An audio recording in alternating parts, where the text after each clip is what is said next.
purging is at last at hand. The day of doom is here.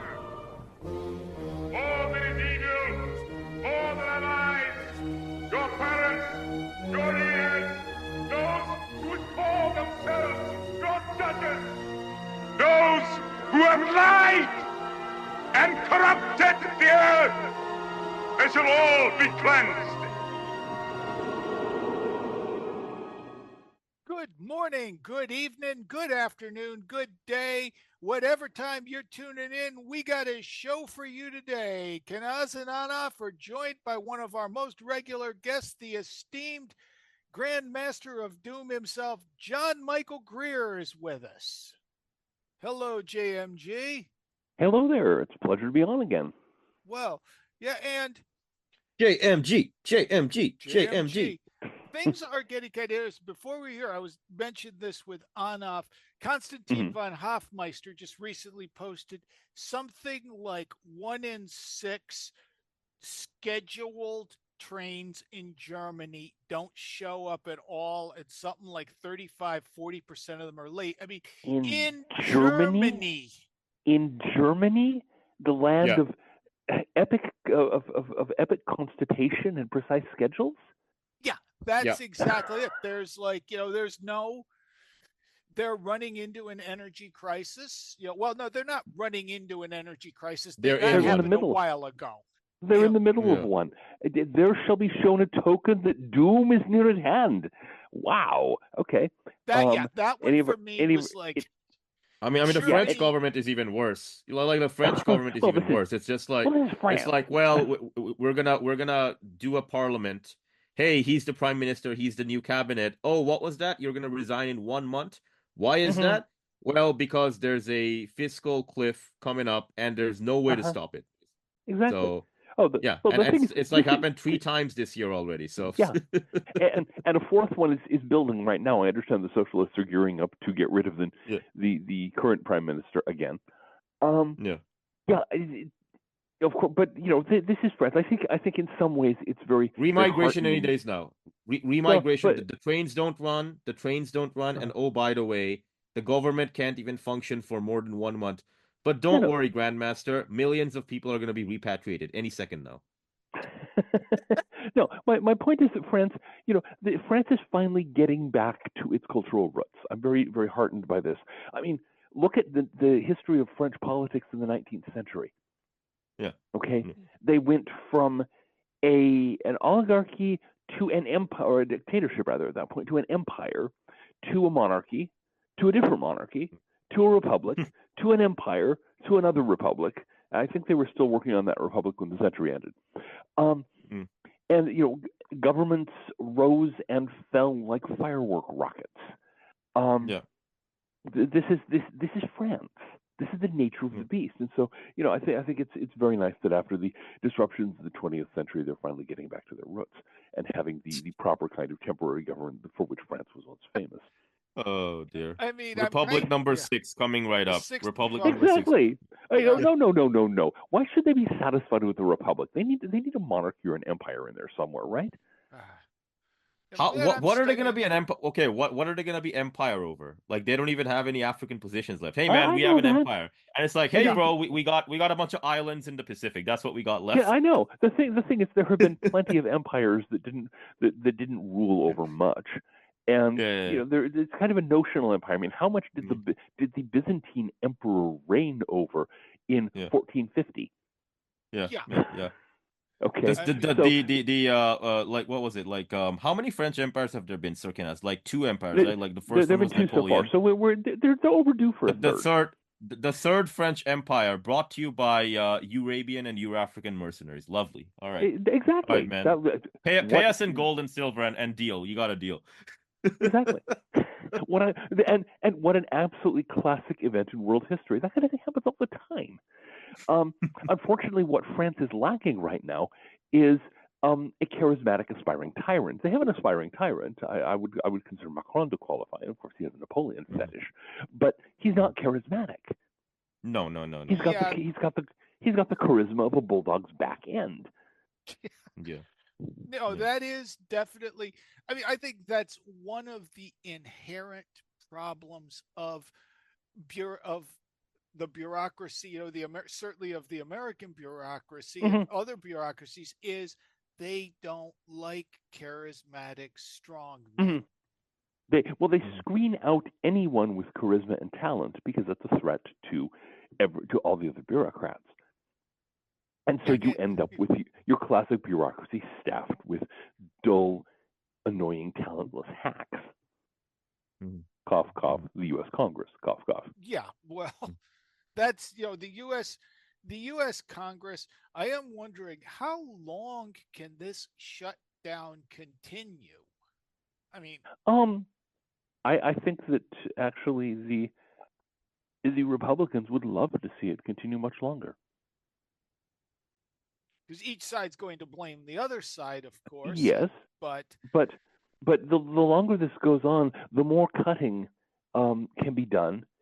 It is possible that the Republicans are hoping to break the EBT system entirely once it runs out of money, and if they can force a debt default, the U.S. is going to default on its debts.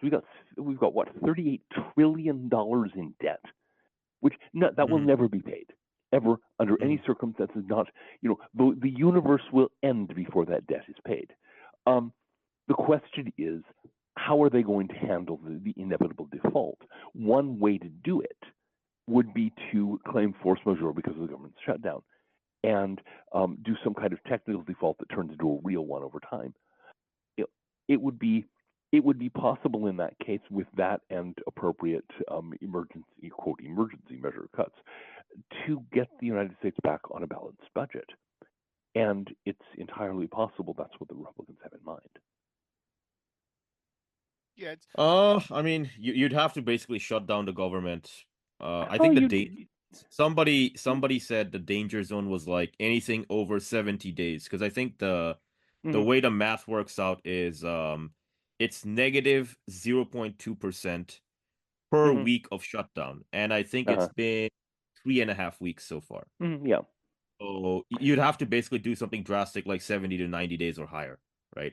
Which would basically mean the entire year you'd have to shut down the government, something like that. And then you'd get into. We did have a big government go into default in 1991, and they had a rough decade or two, but they did come out of it as a coherent sovereign country. So I do think it's possible to do, and in fact, it may be the only thing that's possible to do. Yeah, the thing is, nations do this all the time. I think of the Russian debt default in 1998. Yeah. It was on $70 billion, basically. Exactly. So, exactly. Yeah, $70 billion. They defaulted on their debt. They cleared their debts. And that made it possible for them to build the army and the society that's currently taking on all of NATO and Ukraine right now. So yeah, I could one way or another. There's going to be a debt default. The question is purely when and under what circumstances. The French will probably beat you guys, though. The French will probably get default faster than you guys. The way things are going. Now if France goes into default first, and that causes enough crisis in the international banking system, that could also justify a U.S. default. So there's all kinds of interesting possibilities here. I think J.P. Morgan. I think the J.P. Morgan target, and this is like J.P. Morgan. It's not some random Russian or Iranian or death to the great Satan America. It's not these guys. J.P. Morgan's target for gold is like, by 2030, $10,000 gold is possible. And I saw that number, and I'm like, okay, so gold's at 4,000 something. The market capitalization for that is like 30 trillion. So $10,000 gold would be like 75 trillion something. So one way of thinking about it is, well, 45 trillion additional money into gold. That means $45 trillion of additional money that's not in government bonds, that's not in equities, that's not in all this other stuff, right? So it's like the Exeter's pyramid. It's like all these guys, they love talking about, oh my gosh, hard money, gold and silver, hard money. Like, bro, you're talking about deflation. Every deflationary crash has like warfare with it, right? It's like, lack of access to credit, and now people are going to fight. Yeah. The thing is, the whole history of the 19th century proves that a precious metal currency means regular deflationary crashes and immense financial turmoil and poverty. But you try getting that through the thick heads of the precious metal fiends. Oh, they don't want to believe it. No, they don't want to believe it. But they think if you it's a kind of messianic thing, Everyone wants the savior. Everyone, and the gold currency is supposed to save us from the evils of fiat currency. Fiat currency is what saved us from the evils of the gold currency. So either way, but pick there's your crypto coins. Oh my God! Crypto You say coins will insanely save us. inflated speculative bubbles based on nothing at all? Why, yes, there is that. Although you want speculative bubbles, check out the quote artificial intelligence unquote bubble. Oh, that one. The hilarious thing about that one, the hilarious thing about that one is that when you talk to them, you're like, okay, man, who's making the power source? Where's the power source? Because you need this many data centers. And he's like, but the AI, but bro, the AI will create the electricity source. And I'm like, is the AI gonna create the fucking silver that you need for conduction? There's this guy I talked to, and he's like, he showed me a map, and he actually believes this. He's like, here's Kansas, here's a red dot in Kansas.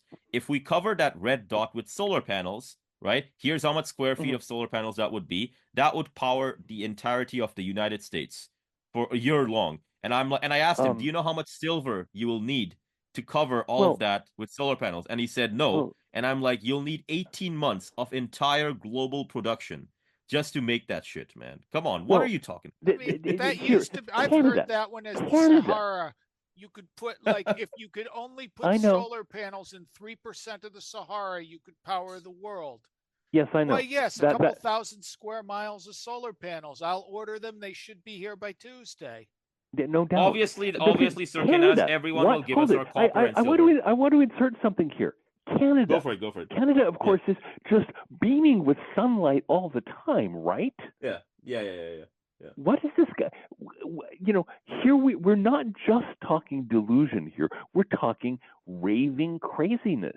Why not put it in Mexico, which actually has, there are areas of Mexico that get sun most of the time.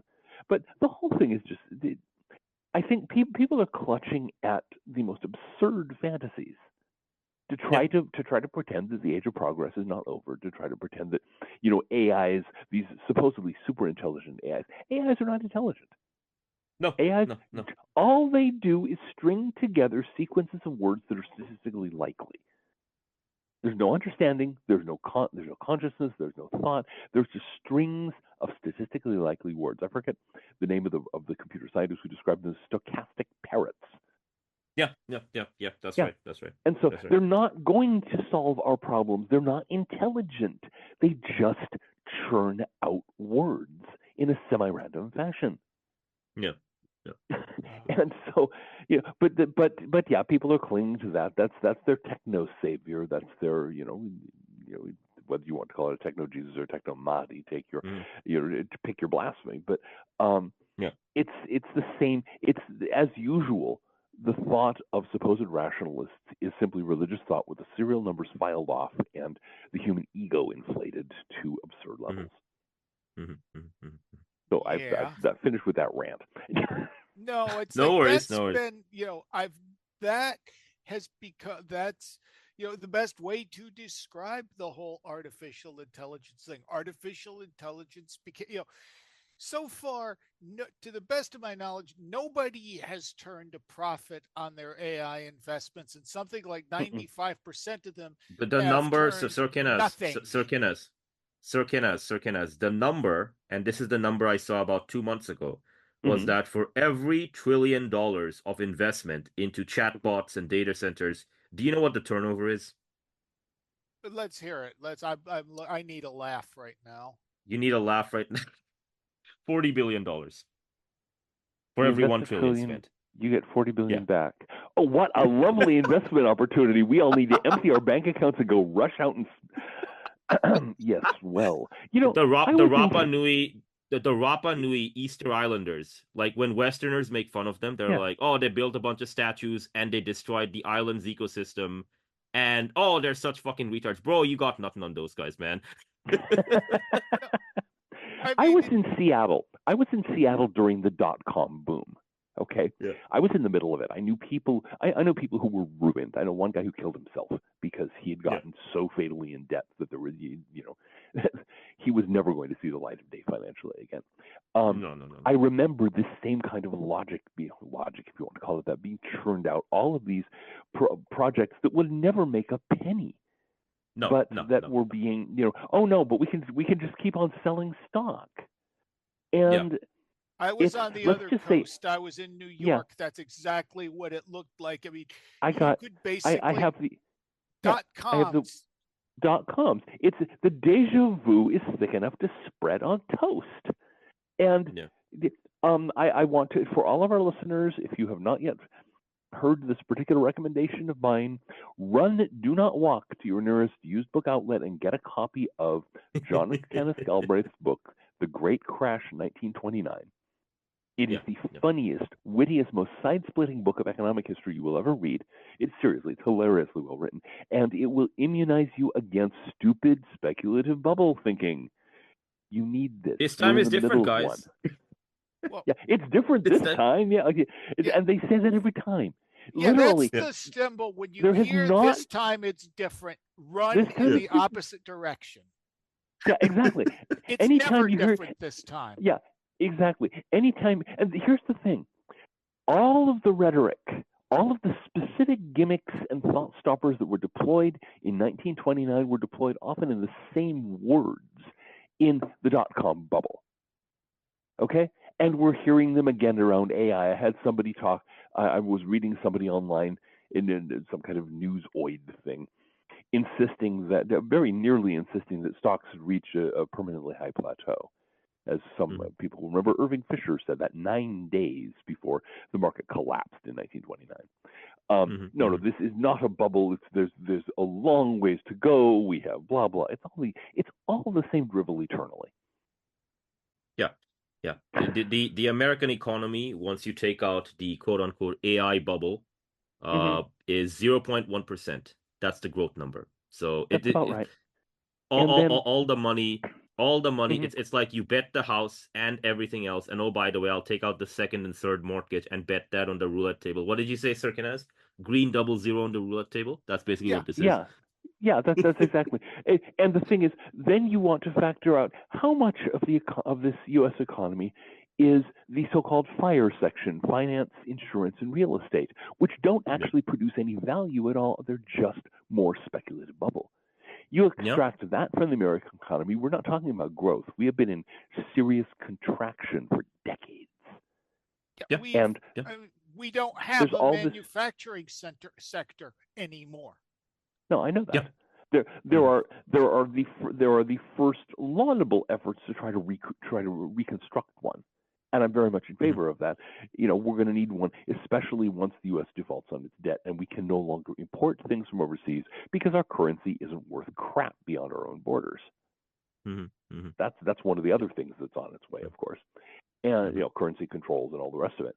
But so it's we're going to need some kind of domestic manufacturing capacity, and there are some efforts going into producing that. And I think that's one of the smart things coming out of the current situation. But it's never going to be what it was because the resources don't exist anymore. The energy doesn't exist anymore, and we don't have the trained workforce at all. Yeah, exactly.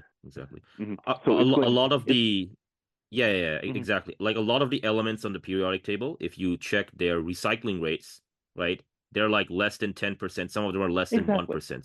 So like lithium, for example, is like 1% recycling rate. If you use the lithium, it's gone. That's literally what it's saying. Yeah, and there isn't that much. Yes, people are scouring the world for new lithium deposits, but one of the things that was being pointed out, a few years ago, was that all of these sweeping plans for electric cars everywhere were running up against the hard problem. There wasn't anything like enough lithium on the planet to provide them with batteries. No. If you wanted to build the solar and the wind infrastructure to power all of America, right, it would be an intermittent source. But let's say you are crazy enough to go, well, we want to build the batteries and the buffer, right, to store this stuff for not year round, but for 6 weeks to 8 weeks, right? Dr. Simon Miko, like he ran the numbers. He's like, okay, well, what would it take? He's like, if you took all of the copper and the nickel and the silver and whatever from the entire world and everything that we discovered on the seabed, it would still not be enough to build just that 8-week buffer. Yeah. Exactly. Well, it's battery technology is inherently very inefficient.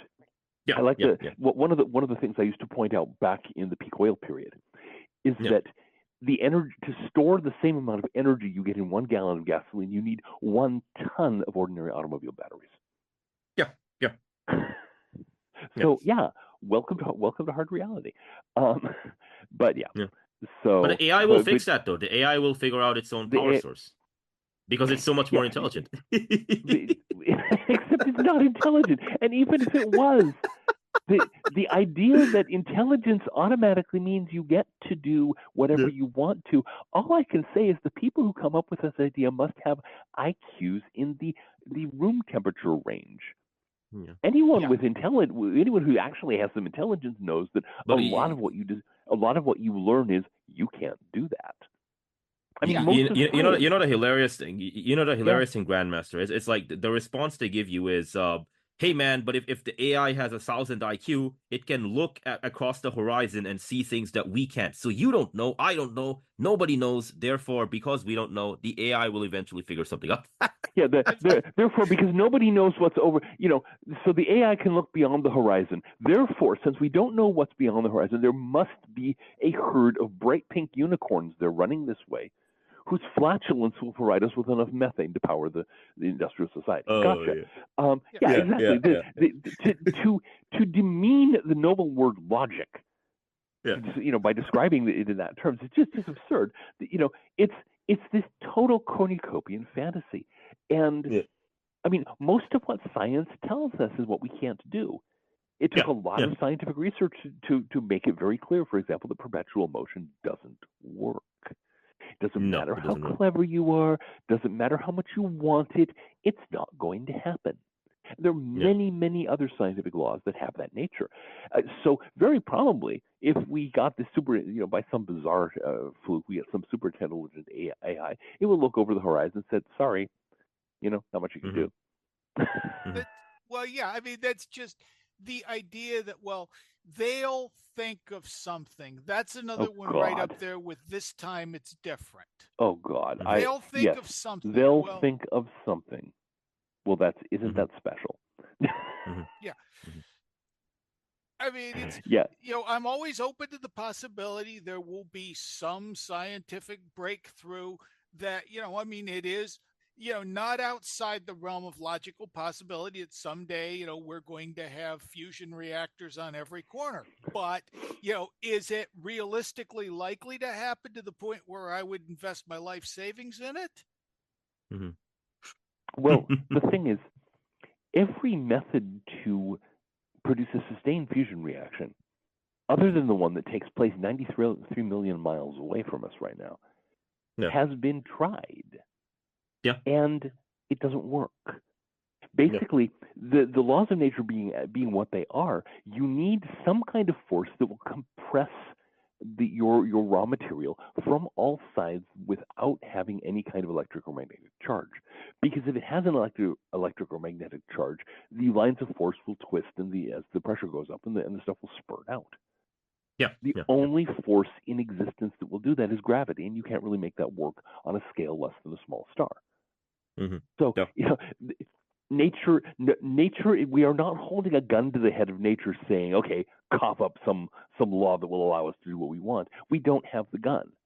But they actually believe that. Like Grandmaster, they actually believe that. They're like, well, if the AI is smart enough, they can actually extort nature for this new force or whatever the fuck, and then it's gonna be like, oh, we're gonna get free energy. Like people actually when you tell them that, okay, well, all this 1950s, 1960s stuff has been tried, and they're like, okay, but what if we create something more intelligent than us? Surely it can try stuff that's never been tried before, and then it'll work.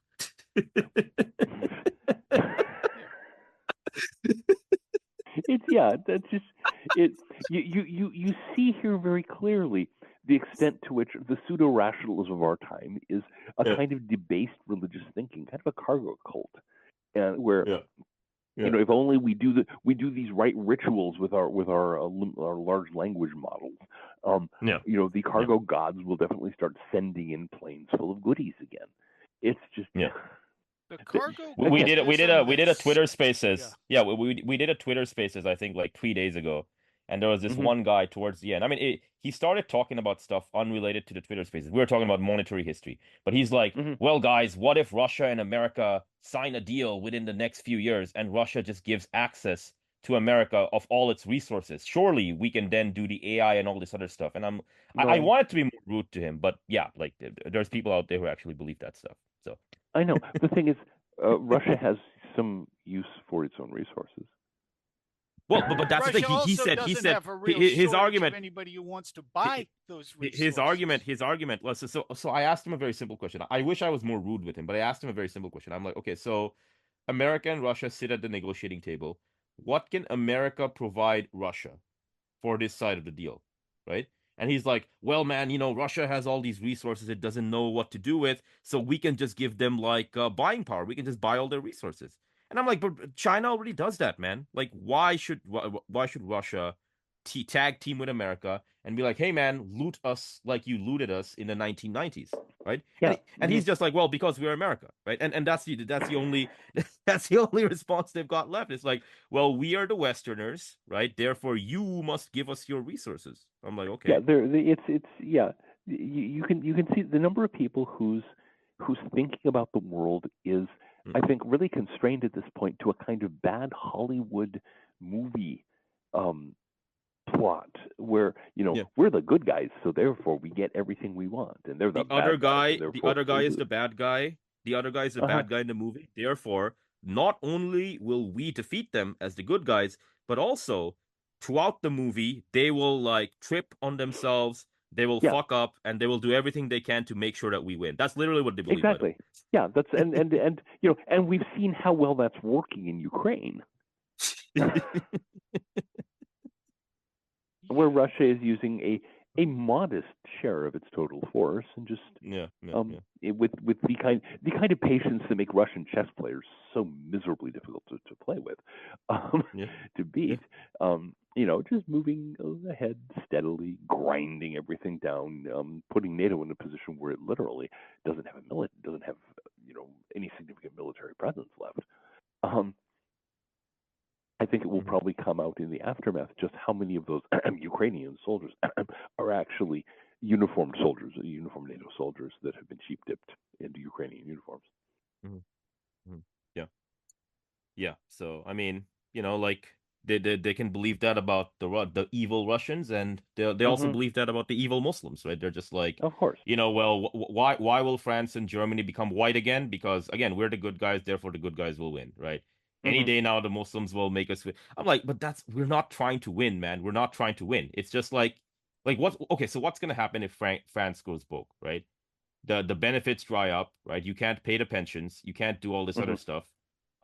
Okay, so that means a lot of people will emigrate. And by the way, it's not gonna be the super dirt poor people who are emigrating, because guess what? They don't have the money to emigrate. Who's gonna emigrate? It's gonna be the white collar professionals and these people, right? And so your country's gonna become more brown and black, man. I mean, I'm sorry to tell you this, Yeah. but No, this is what I've been saying. It's not a fast process. It's going to take probably a century or so to finish winding out. But on a sheer demographic basis, combined, you know, between very differential birth rates and so on, I expect Western Europe to gradually, you know, become brown. And that's, you know, that's in a certain sense, that's kind of what you would expect from a Faustian civilization, to use Spengler's term. It's not a civilization that can handle the long delay. It's not a civilization that has a long tail end, because the Faustian civilization, Western civilization, is so focused on the upslope. It's so focused on infinite expansion in linear direction. Eventually, it runs through a brick wall. Europe is demonstrating that right now. And the kind of European pseudomorphosis, the veneer of European culture here in the United States is breaking down in a fairly big way. And we're starting to see something. We're starting to see the emergence of something very different, very non-European. So we'll see how it goes. Yeah, yeah. I mean, like the British, for example. I mean, I don't know if the British are gonna collapse first or the French are gonna collapse first. They're probably like trying to tag team and see who's worse. But like in the last 12 months, they've cut the Bank of England has cut their interest rates 4 times, right? Mm-hmm. And Mm-hmm. 4 times, and yet their bond yields keep spiking up, right? Yep. And so it's Mm-hmm. just like, yeah, the nation is headed towards insolvency and all this other stuff. Meanwhile, Oh yeah. all the right-wing people, they're like, you know, Britain should be more like Israel and whatever the fuck. And it's just like, dude, you're just doing a ghost dance, man. Like, you it's very clear, what's about to happen. Mm-hmm. Country's about to go broke, formally or informally, doesn't matter. Country's about to go broke, right? You're not gonna become more white when the country becomes broke. You're gonna become less white. It's like, it's I, very clear what's happening, guys. Like I think you can one of the pretend to not notice, but the historical processes, the debt cycle, all these things, they're all like converging now. Mm-hmm. I think one of the ghost dance cargo cult things that really frighten me is there seems to be an idea among a lot of Americans, including some fairly highly placed Americans, that, okay, we had a Great Depression, then we had a World War, then we had a decades long economic boom. If Yeah. we get into a World War this time, what will follow will surely be a decades long economic boom. They're worshiping The the 20th only century. problem Okay. being, back Yeah, yeah, yeah. then we had a Yeah. bunch of factories lying idle. Today we have Mm-hmm. a bunch of factories that need to be rebuilt. That's a very Mm-hmm. Somebody important should difference. tell these people, the 20th century started with 1.7 billion people. It ended with 6.1 billion people. It was a tripling of the human population. You're never going to see that again. Literally never, Mm-hmm. right? And it's like, well, we're going to take the 20th century and we're going to repeat. Bro, you're like, but that's never going to happen again. It's an Mm-hmm. anomalous time period in the, I don't know, 500,000 years of human history, right? This is Mm-hmm. ridiculous. I think there have probably been some periods in the past where populations have increased A sharply little bit. over Yeah, over yeah, a yeah. short term, on per capita level, on percentage wise. I Yeah, imagine, for example, that when human beings first hit North America with all of yeah, these yeah, large, yeah, yeah. tasty animals, Of the course, of human course, of course. population in North America spiked like a son of a bitch, and then of Sure, sure, course it sure, sure. crashed once they killed all the big tasty animals. Uh, That's right. you Yeah, know, yeah. but no. In fact, what we're very likely to see here in the United States, to be very precise, is the 20th century in reverse. We're Yeah. already starting to see that. The sort of unraveling of and we may go through a series of boomlets, but the resources aren't there, the factories aren't Hmm. there, the trained personnel isn't there, the work ethic isn't there. There's a whole range of things that have gone away.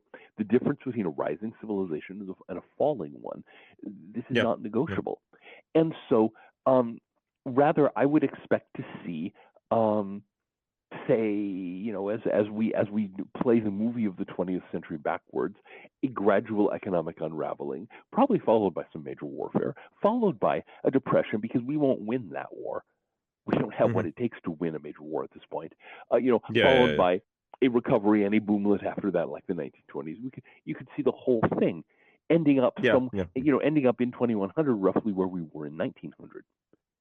Yeah, like America started the 1900s with 78 million people. I Mm-hmm. mean, the Qing dynasty was at, I'm gonna say, 410 million people. Yeah, that sounds Oh yeah, about right. China drops to about 400 million. America yeah, drops exactly. to sub 100 million. Oh, Yeah, Russia, interestingly, was at 136 million. So that's interesting. So throughout the 20th century, they didn't change much with regard yeah, to, yeah. they, No, they the had some thing, ups and downs, but they went back down Russia, basically. Russia will actually. My guess is that Russia is going to see the beginning of at least stabilization as um, increased crop yields due to the warming climate. And one of the Hmm. things Hmm. about the whole climate change rhetoric is that nobody wants to talk about who benefits from climate change. Yeah, yeah, And exactly. Russia is the great example. The major thing that limits Russian food production is the length of the growing season. That's a function of temperature. They've Yeah, had exactly. absolute record harvests there in the Mm. wheat and other grains because their growing season's a few days longer. Okay, Yeah. the things keep on getting warmer. The same process continues. So Mm-hmm. I could see Russia stabilizing. Most of the world is already well into contraction. And Yeah. I think Mm-hmm. last I checked, I believe Africa was the only continent in the world that still has positive population growth, and even there, it's a fraction of what it was 50 years ago. Yeah. So And most of them will be like as Russia gets more improved climate and crop yields and whatnot, they'll be moving upwards, like northwards, right? Mm-hmm. And they'll settle for France, Spain, and these places first. But the dream will be to go to Russia and these other places, where they Yeah. will hear Mm-hmm. stories of like all that land and all that like Mm-hmm. water and fresh water and all the other stuff, and they'll be like, yeah, I want to go to Russia, right? Which is probably how the One 21st of century is the going to things unfold. that concerns me is the way, with an American contraction, how much of American farming has been corporatized and how Oh, I much know. below the corporatized stuff has become like, just essentially big business. Mm-hmm. And we don't really have the number of family farmers we once had. Now, Mm-hmm. the esteemed JMG has been part of, like, you remember the communes. You probably remember the people that decided they were going to go out and get back to nature and live with the land and start farming their Painfully own well. land. I It's lived a for a little while. more difficult than On a that. commune. So yeah. So I've been there, done that. I know and I have a really clear idea of how much of your own food you can grow without overwhelming constant daily labor. Mm-hmm. Yeah, and the family farmers, these people have been doing it for generations. They Mm-hmm. knew how to raise a farm. Most of them have been driven off their farms because their farms have been sold off. You know, Mm-hmm. the corporate style of agriculture relies on enormous quantities of pesticides, enormous quantities of Mm-hmm. petroleum fertilizer, and enormous machinery, all things that Mm-hmm. I expect to be an increasingly scarce supply. Mm-hmm. That is the ground. Like, there is, to me, a very high potential for food insecurity slash Mm-hmm. outright famine as this Oh yes. collapse happens. Oh yes. Now, I'm going to make a partial counter argument here, because this is not new. The details are new, but Mm-hmm. the phenomenon is actually quite common in failing civilizations. Rome is a good example. Over the course of the imperial era in Rome, family farms in all through the empire were replaced by huge slave worked latifundia, which basically that's how you say corporate farm in Latin. Latifundia were they were not they were not practicing the kind of sustainable agriculture that you find in the better Roman agricultural writers, that Roman family farmers and family farmers throughout the empire had long learned to do. They were there to extract money. And of course, it was a complete disaster. And then as the empire started falling to bits, a lot of the slaves simply up and left. And left the entire the farms completely desolate, because they no longer had their energy source and their machinery, which was of course all in one, the slaves themselves. It became the slaves bailing out of latifundia became such a major thing. There were entire organized communities of bagode in Gaul, for example, who were literally runaway slaves who had established their own communities in isolated areas and defended themselves against all comers. So what happened, of course, is that when the barbarians came in, first of all, the bagode and the slaves who were still on the land simply sided with the barbarians, because why do no, we're not going to fight for the jerks who've been exploiting us. And secondly, you had of course, there was a tremendous population contraction. So there was a lot of land available as the plagues and the warfare and the demographic collapse wound down. There's a lot of land available, so you had the slow emergence of peasant culture over a period of several generations.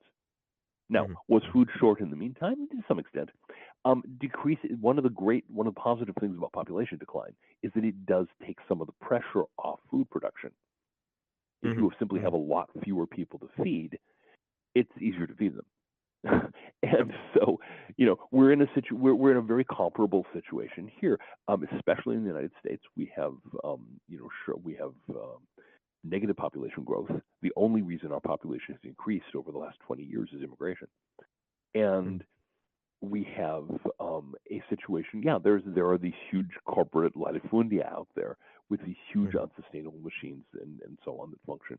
That's fine.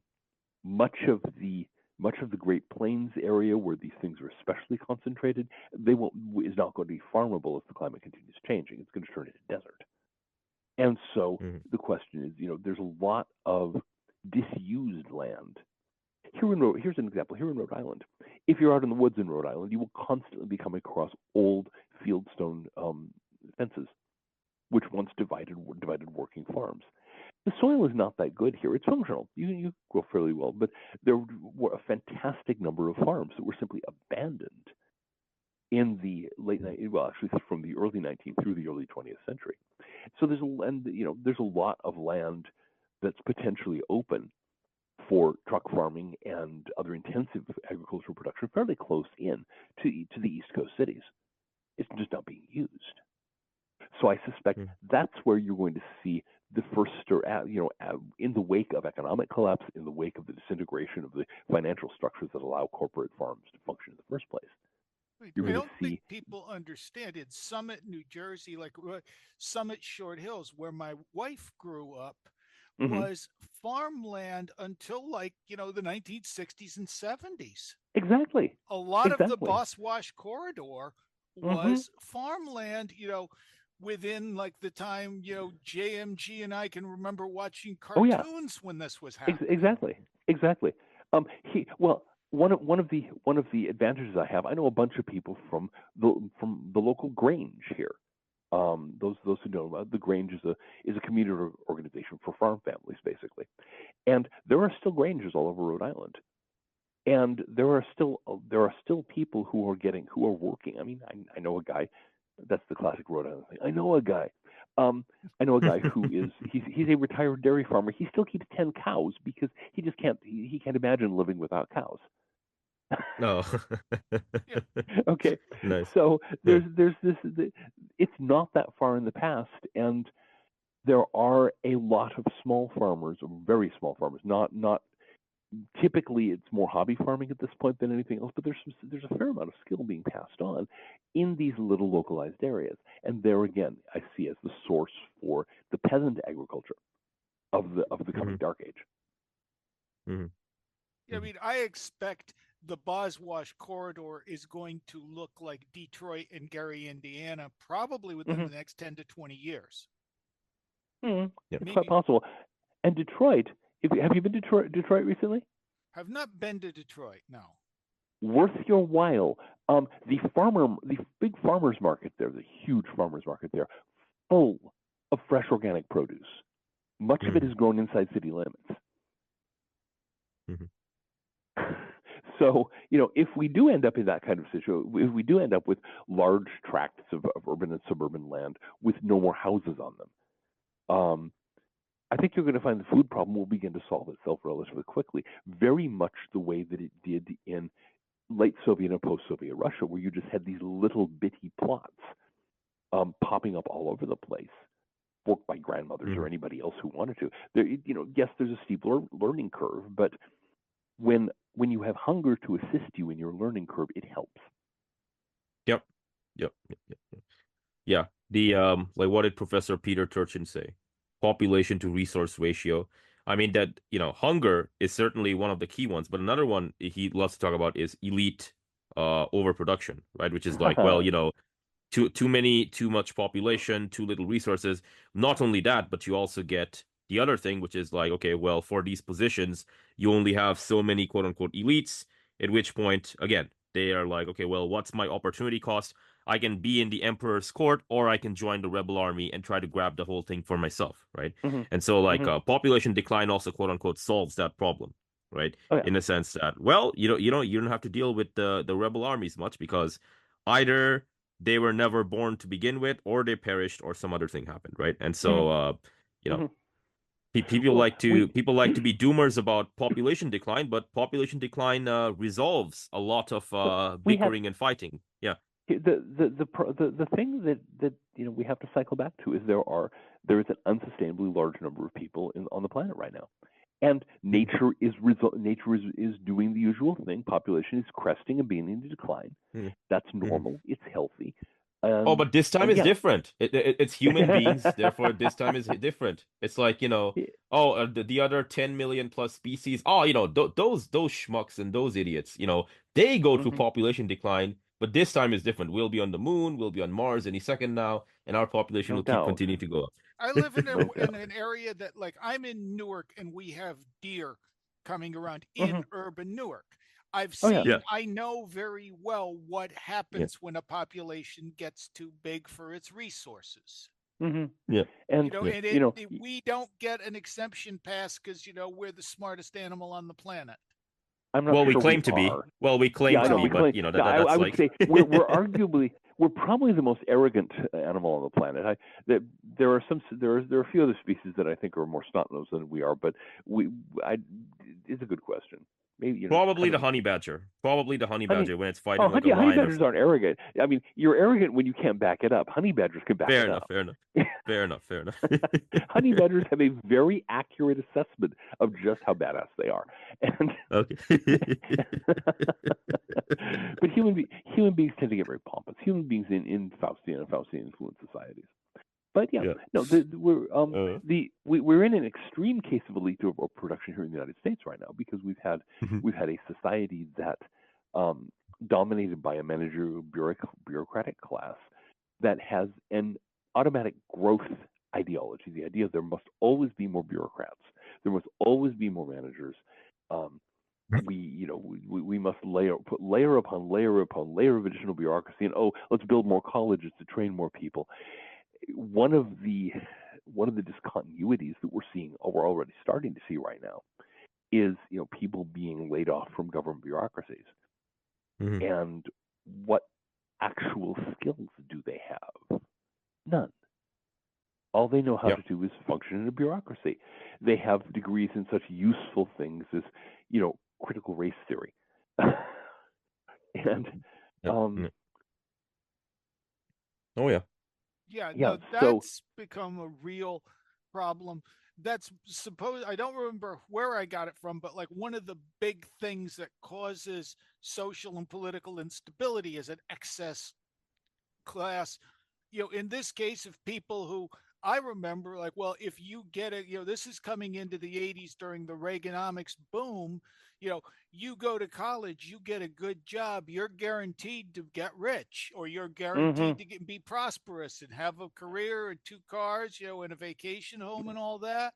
And a lot of people are starting to realize, well, wait a minute, I'm not getting that. What I'm getting is decades of debt and, essentially no job opportunities. I mean, Sir Kenneth, that's like the PG-13 example. Like, I'll give you like the R-18 example. Like the Guangzhou Emperor, right? Like, I mean, he reigned from like 1871 to 1908, right? He was towards the late stage Qing dynasty where like you had mass overproduction of elites. His aunt, I think the Empress she ran the place, and he's like, hey man, I'm just gonna improve everything. I'm gonna do this reform. I'll reform the navy. I'll do protectionism. I'll do this. I'll do that. Give the guy some credit. He started like dozens and dozens of reforms. I mean, he never completed them, but he kept on. And the reason is, right, like he kept on doing it, but nothing ever happened because like there was always this like mass of elites who opposed him, right? From multiple directions, right? So he's like, him and his boys are trying to pass something. Meanwhile, 5 other groups stop him, right? And towards the end, I think like he tried to like overthrow his aunt, the Empress Dowager, right?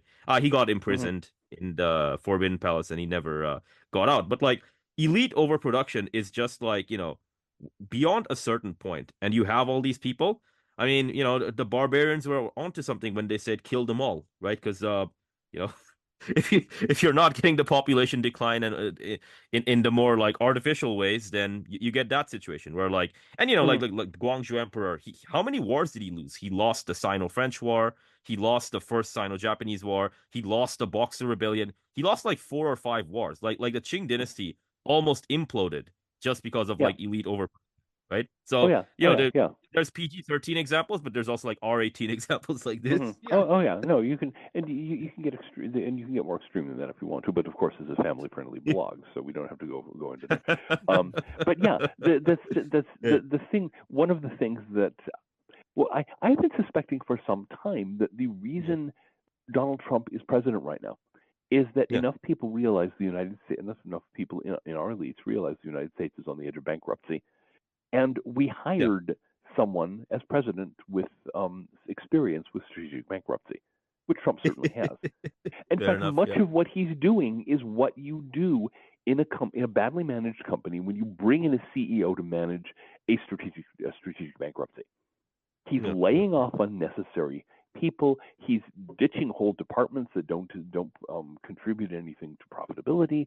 He is clearing away assets. He's forcing renegotiation of commitments with outside partners and with suppliers and so on. He's basically behaving like that kind of CEO. Will he manage to take the United States through a strategic default? I don't know, but it intrigues me that he seems to be acting with that in mind, and it suggests that I have a little bit of just a little twinge of hope that maybe this whole thing is not going to be handled as cluelessly as all the other evidence suggests it will be. We'll see. It would be nice. I think one of the things I find very interesting about Donald Trump is he's literally the kayfabe wrestling president. He has people don't even expect him to follow through on his promises.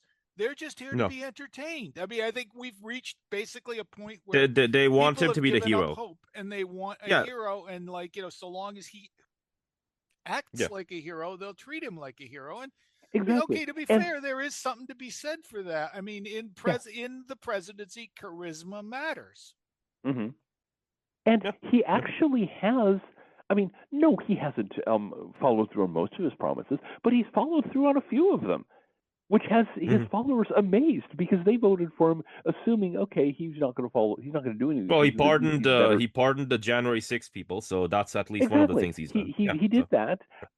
We now have criminal charges outstanding against some of the people that the populace desperately want in jail. There is the demolition of the Department of Education is underway. Which has been longed for, as the Department of Education has done an enormous amount to hinder education in the United States since its foundation, and we could go on. He's done a number of things that actually make his followers feel good, as though they actually have a chance of getting one or two of the things they want, which is more than they've gotten from anybody else in the last half century. So I grant the kayfabe. Fake wrestling is his métier, and he's very good at it. He's extremely good at it. People are. Is it that he's good at it, or is it that the people around him, the masses, simply have such a strong yearning? I think it's more the latter, right? Well, I think it's all the yearning is extremely strong. Yeah, I think it's all of the above. There's the yearning on the part of the populist movement and people generally. There's the fact that he has. Having come up in the corporate world, he has a little more talent for picking his circle of advisors and assistants and flacks than you usually see in governmental circles. And it's partly that he has managed to successfully harness the whole meme generating thing of the Keck worshipping basement dwelling autists. But it is he loves to make people think that he's stupid, and that he takes them to the cleaners. That's been one of his major gimmicks all along, and people keep falling for it because he avoids giving. He gives class symbols that mark him as a rube rather than one of the sophisticated people who are in the know. Most of the sophisticated people are fantastically clueless and isolated from the real world. Well, but most of the sophisticated people are just like it's like the reverse hero. Like, it's like, well, Trump is the demon. He's not a demon fascist, bro. He's just like a businessman. If he was a demon fascist, they wouldn't be walking around in the street with pictures of Trump in diapers and signs about like 86, 47. Go do Exactly. that to Erdogan in Turkey. Never mind like a hard dictatorship. Go anywhere in the Middle East. Behave toward the leader the way like that class of Americans behaves towards Donald Trump, and you'll see what fascism is firsthand. Exactly. Exactly. And that's not even fascism. That's simply ordinary authoritarian government. Actual fascism, if this was an actually fascist government, all these protest bunnies would have been rounded up, hauled away to camps in the Nevada desert, and offed. Yeah. And that would be their remains would be identified from dental records 50 years from now when the mass graves finally got dug up. That's the reality of fascism. I personally think that it's very shameful that these pampered, pouting crybabies are saying, "Oh, we're suffering from fascism." It's profound they're being profoundly disrespectful to people who have actually suffered under fascism. And it's very annoying to me. Yeah, you don't like the president that the majority of voters put into office. Poor baby. Yeah. Some of the rest of us have had to put up with that now and again. Yeah. Oh dear. Yeah. Yeah, I mean, he inspires great love and great hate, and there's I'm so far as I'm one of the few people I've run into that has like kind of a neutral opinion about Donald Trump. I think he's smarter than George W. Bush insofar as that's an achievement. He's more effective than Barack Obama. Ditto. I was going to say you're raising very low bars to step over here. I've gotten in a great deal of trouble for pointing that out because Donald Trump is an evildoer who does evil and stated that he gets things done more effectively than Barack Obama did. Oh, what? You must be a racist who hates Obama. No, I'm saying Barack Obama's probably our smartest president since Woodrow Wilson and one of our least effective simply because people don't like negotiating with a man that treats them like his third grade class of slow students. Well, you have just offered a perfect counterexample to the claims of the AI junkies. Look at our most intelligent presidents. How effective were they? How well did they? Well, Woodrow Wilson. Yeah, I mean Woodrow Wilson disaster. basically. Well, not only that, but he basically pursued this thing, which decades later got America into this like hegemon empire status, and now with all the pitfalls of that. So thank you, Woodrow Wilson. Yeah. Well, in the meantime, playing a very large role on making the Second World War inevitable. I mean, was there anything this man did? There's a reason why in the 1920 election, his party was driven out of power and didn't get back into it until 1932. It was and so you have him, you have Obama. Intelligent presidents generally make very poor decisions. And so I would point to this as the idea that artificial intelligence, even if artificial intelligence were intelligent, we could assume that AIs would make really bad decisions for the best possible reasons and would prove hopelessly ineffective at dealing with the real world. I actually wrote something about that on Substack. The problem with smart people is we can come up with the best justifications for the stupidest ideas. Yeah. The reason so often is just rationalism, just rationalization. And and AIs are doing very much the same thing. So, equally, I don't think anybody would consider Richard Nixon to be a monument of intellectual genius. And yet, his maneuvers in international politics, his establishing a rapprochement with China, the guy was clever. Yeah. I mean, Herbert Hoover was a Stanford professor. Herbert Hoover was a brilliant man and a complete disaster as president. Yeah, exactly. So by definition, I think we here have the perfect counter argument to the AI addicts. Intelligence does not mean effective leadership. It does not mean effective decision making. Hand over everything to supposedly super intelligent AIs, we can expect disaster to follow in 3, 2, 1.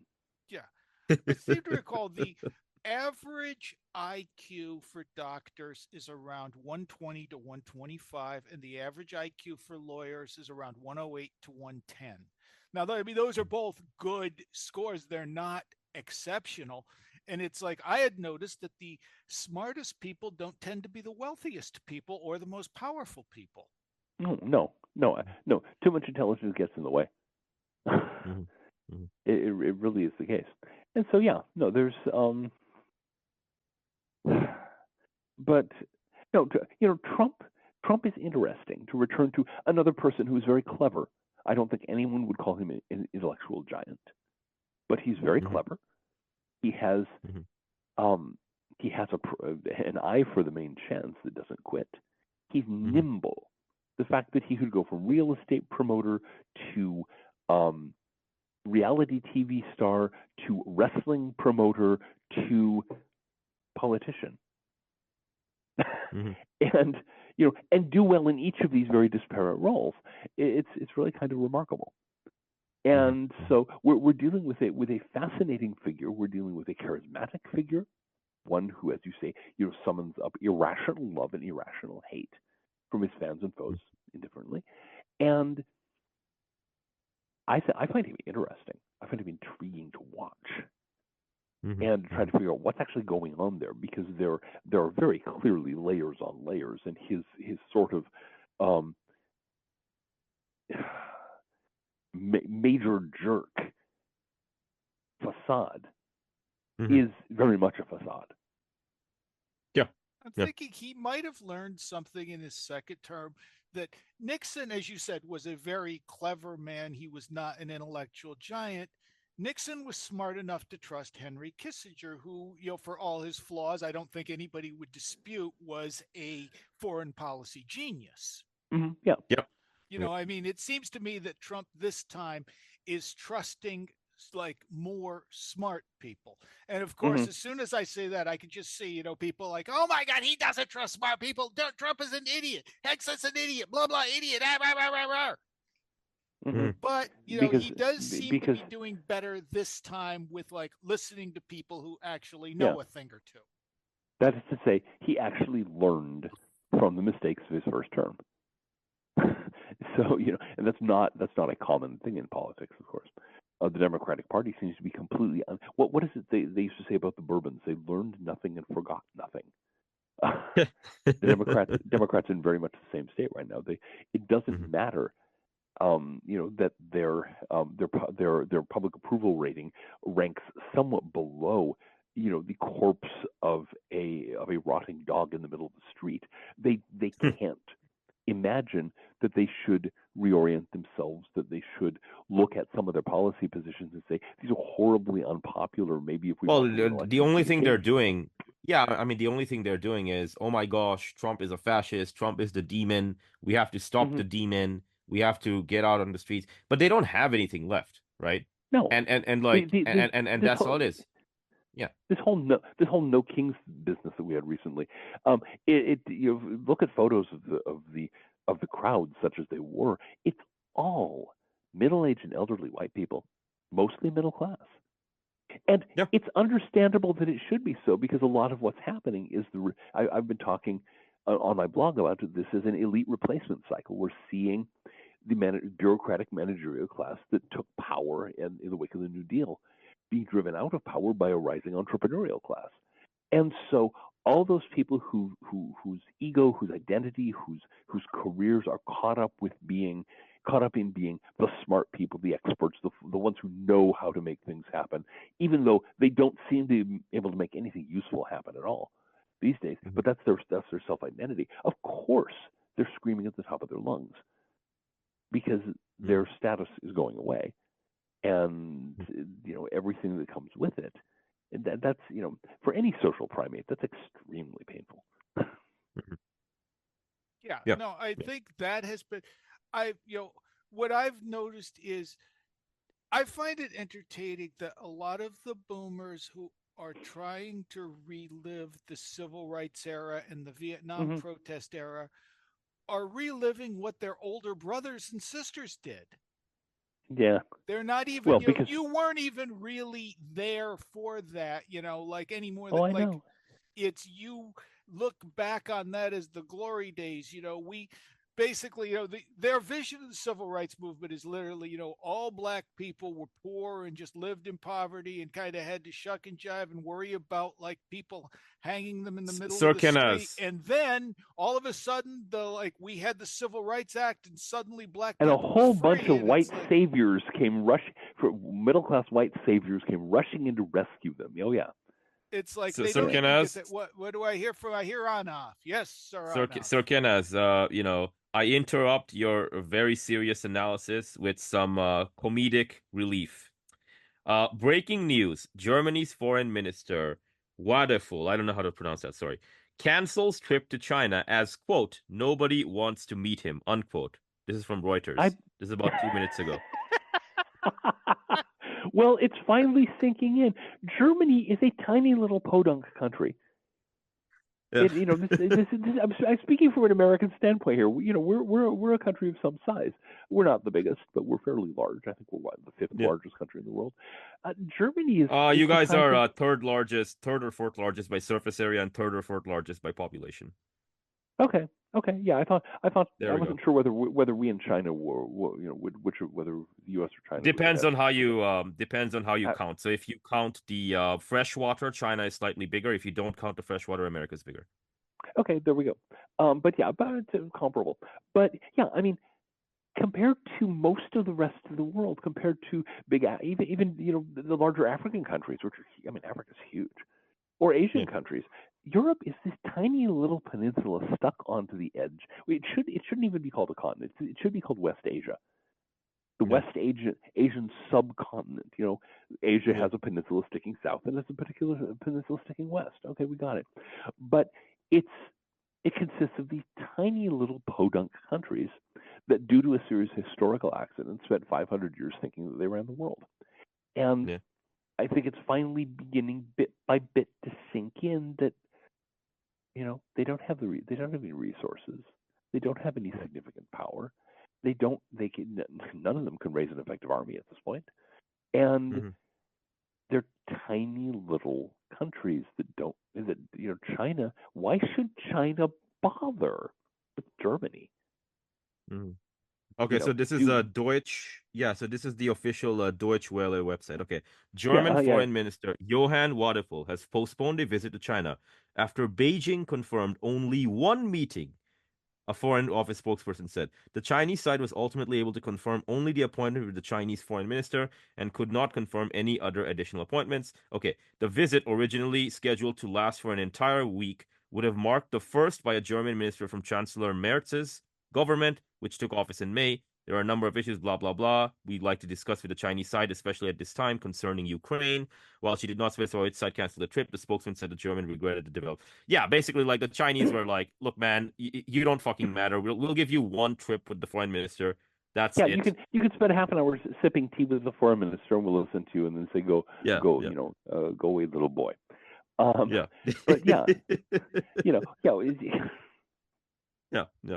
Also, they made comments about Taiwan like about a month ago or something, and the Chinese are like, "Yeah, man, you don't get to talk about our state of affairs and what have you." So exactly. That's our internal matter from our point of view, and no, you don't get a visit for 1 week for that. So no, we're just not going to talk to you. You know, China's been playing this game for 5,000 years. You'd think that it would be wise to like learn how the Chinese deal with such things.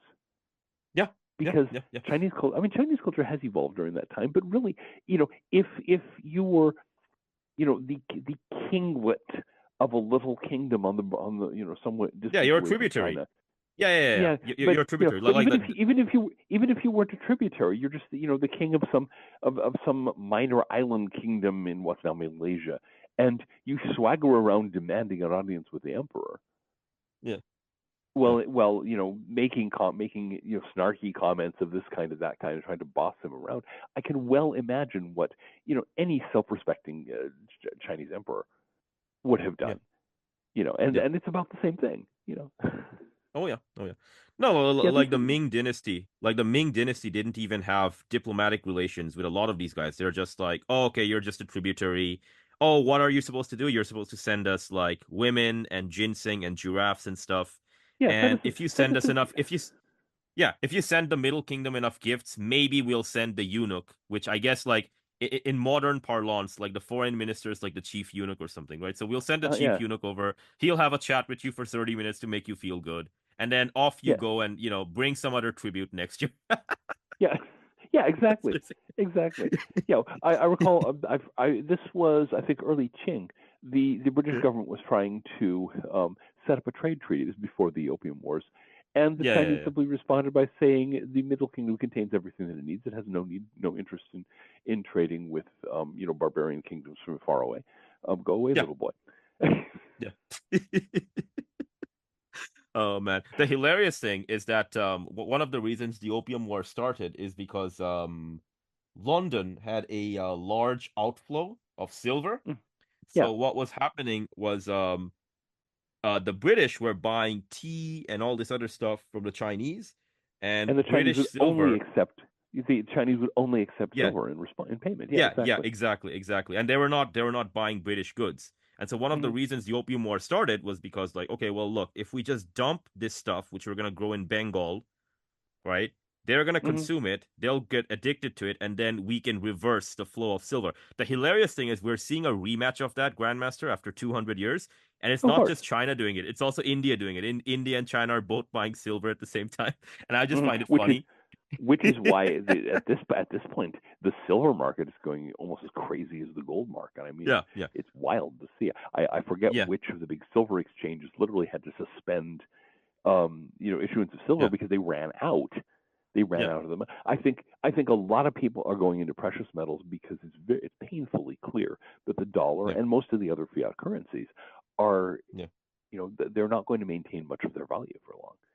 No, no, no. The, So. the the the Indians the Indians have now officially said, starting next year, April 2026, if you have gold and if you have silver, we are going to increase the level of access that you have to bank loans and all this stuff. Long story short, right? They've Mhm. set a ratio of like 1 ounce of gold for 1 ounce, 10 ounces of silver, and they're saying that we're gonna give you this, and we're going to step in. And so like the London market, right? Which is like one of the big metals markets, right? Oh And yeah, yeah. Mhm. the British do this all the time. They're like, "Oh man, we got all this silver in the vaults." No, you don't, man. You got a bunch of paper, right? And Mhm. so everyone's now challenging them. And I think one of the analysts for like JP Morgan, he basically said, India and China are both buying the silver. If you want to keep the silver under $60 per ounce, you would need to acquire an additional 150 million ounces of silver, right, over the next few months.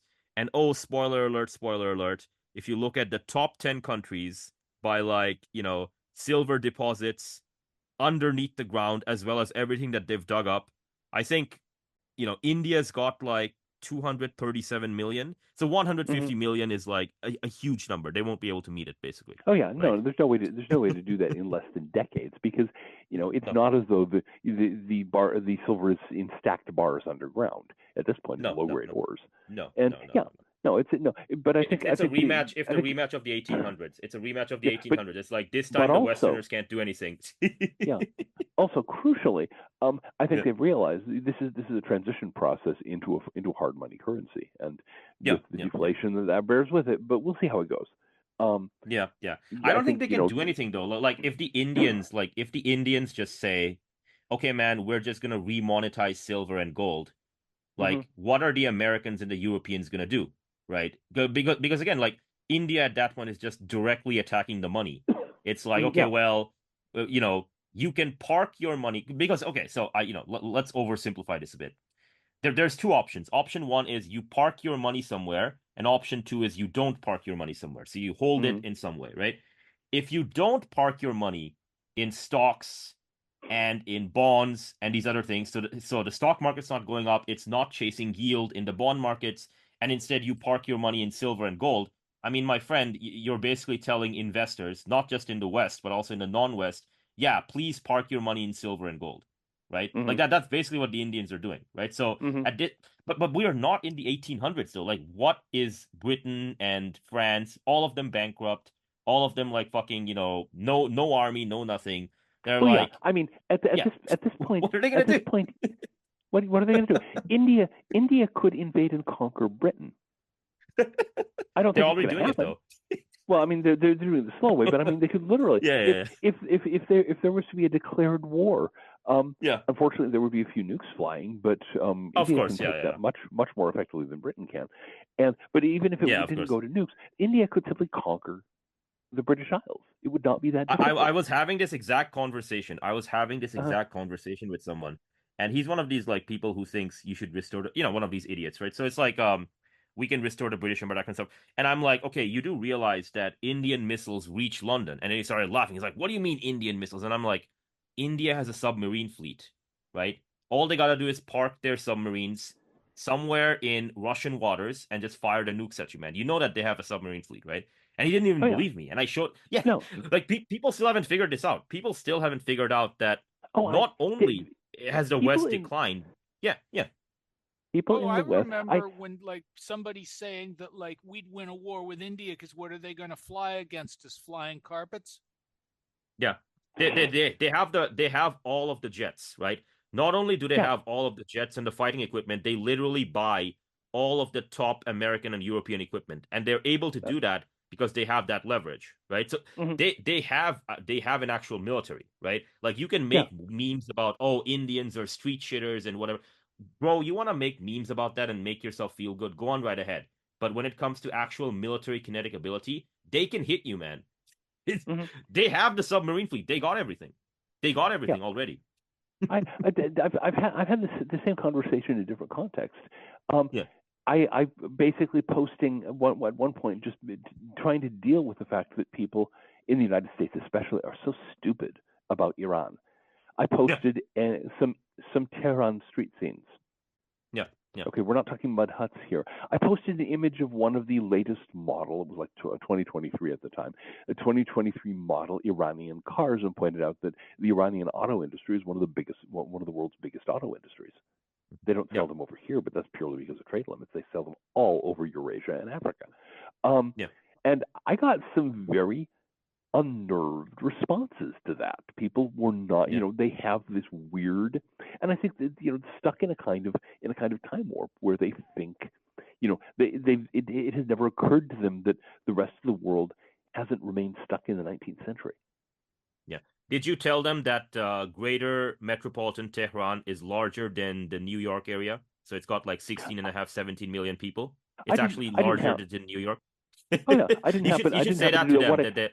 What I did was I did some street scenes of these broad, comfortable streets with sidewalks and apartment towers and office buildings, looking very much like Houston actually.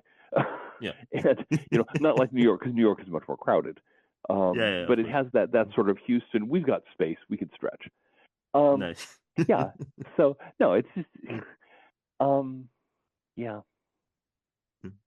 And the whole bellowing, we're number one. Well, we were at one point. That was a while ago.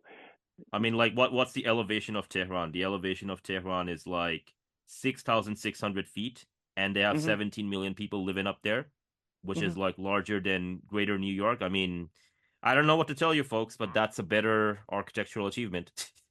That's one we're talking about America getting into a war with Iran. Iran is a bunch of mountains and valleys you have to go through to get into those mountains. Those valleys are generally armed to the teeth. I mean, Iran's twice the size of Texas, I believe, off the top of my head. It's triple the size. Just over twice the size of Texas, and it has more oil. 5 times the size of Germany. 5 times the size of Germany. We're not like, we were able to win, we were able to take Iraq, we were able to take Afghanistan. In neither case did we succeed in holding them. Yeah. I mean, we can't even take Iran. I mean, we're going to be, we were planning at one point, some neocon said he expected a triple front Russia, China, Iran war. I mean, Secretary so you're Donald saying Rumsfeld. Rumsfeld. Secretary Donald Rumsfeld. Do you know what his estimate was for an invasion force of Iran? What was his? Let's hear. 2 million minimum. 2 million minimum. Mm-hmm. Boots on the ground needed to invade Iran. And we don't. And you'd need about double that just to hold the land. And that's being like generous. Yeah, and the thing, it wouldn't happen. No, the mountainous regions of the Middle East. I mean, Alexander the Great couldn't hold on. Donald Rumsfeld is not Alexander the Great. Well, Alexander the Great married like multiple Persian noblewomen, and he literally became Persian. And he still, and like after he died, it couldn't be held. Exactly. And he was only able to hold on to it very temporarily during his short life. If he'd lived longer, he might have lost it. But he did the smart thing and drank himself to death before his reputation could get popped. So. Yeah, there we go.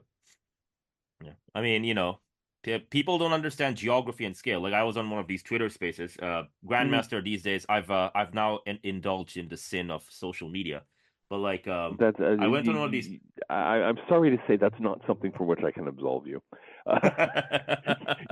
You'll be condemned. You'll be condemned to social media hell for something that will feel like all eternity. I go there to listen what these guys are up to. But I was talking about this, and somebody was like, I brought up that Tehran is larger than New York. They lost their shit, and then I did something even worse to hurt his pride. I said, if America took every single Tomahawk, every single JDAM, and started bombing Iran randomly, and let's say for argument's sake, the jets have infinite range, which they don't. They have to refuel and do all the other stuff. But let's say they did. At most, you would kill probably, I'm gonna say, tens of thousands of Iranians. At most. Now those are the scales, right? And he's like, but what do you mean by that? We got so many bombs. And I'm like, okay, but a Tomahawk is 500 kilograms of TNT. Right? Iran is 1.6 million square kilometers, man. Like, okay, you got like 4,000 tomahawks. How many people can you kill with that? Right? Yeah, exactly. It's literally like you got a giant bear. Yeah, it's got a giant bear. You've got a giant bear and you've got like a fucking pistol. And you're like, if I fire 2 rounds at the bear's gonna stop running at me. It's like, this is literally how these people say, oh my gosh, man, it's so retarded. No, it's I would call it magical thinking, but I know a lot of magicians. I know a lot of people who practice ceremonial magic. They're not that stupid.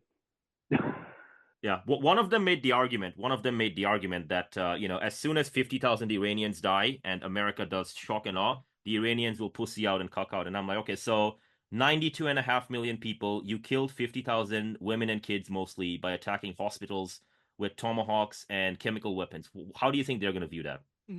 I think they're doing the projection from, I've noticed 50,000 seems to be the number of deaths and wounded in any American military action before you start seeing protests on the street, bring our people home, etc. They're assuming everybody thinks like that.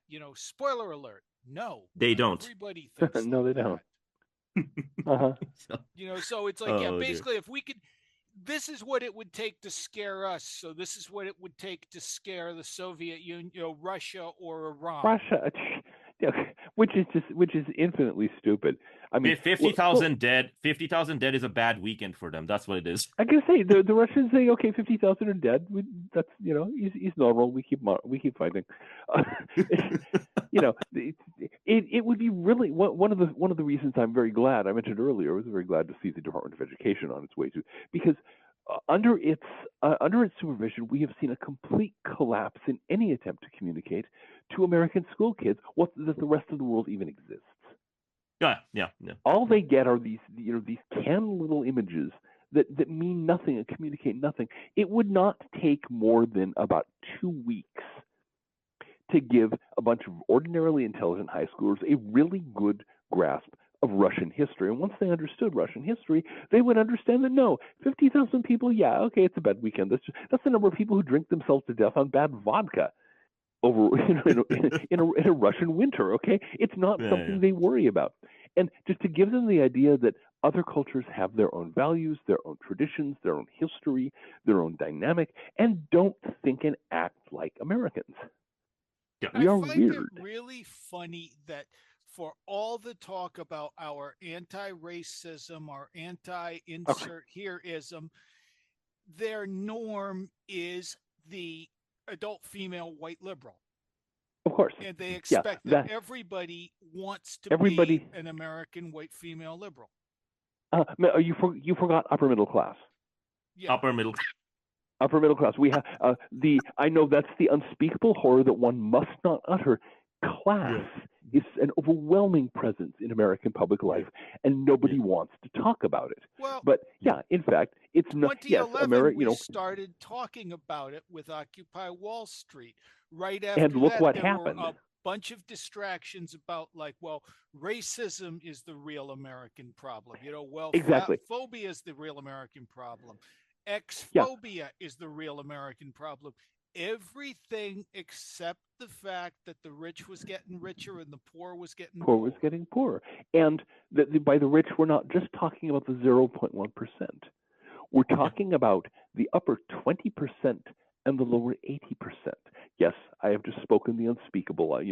Great tentacles will be billowing from beneath the streets any minute now. But we're the bureaucratic managerial middle class has profited very nicely from the destruction of the rest of America, of the American working class.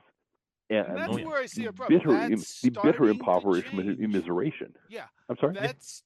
Because I remember, I was growing up in Pennsylvania during the Rust Belt era. I was a little east of the worst of it, but it was still, I remember the Rust Belt. Reaganomics, I remember, those bureaucrats got richer. Most of the working class people really didn't benefit all that much. The Depression, the Great Recession of 2008 and onward, you started seeing a lot of those people who had profited for 40 years while the Rust Belt got rustier. They were starting to feel the pinch. They were starting to lose jobs. So, I mean, I'm noticing now it's kind of like, again, what happened was everybody, I remember it was like, go to college. You're going to get, you might not get rich, but you'll get richer than your old man was.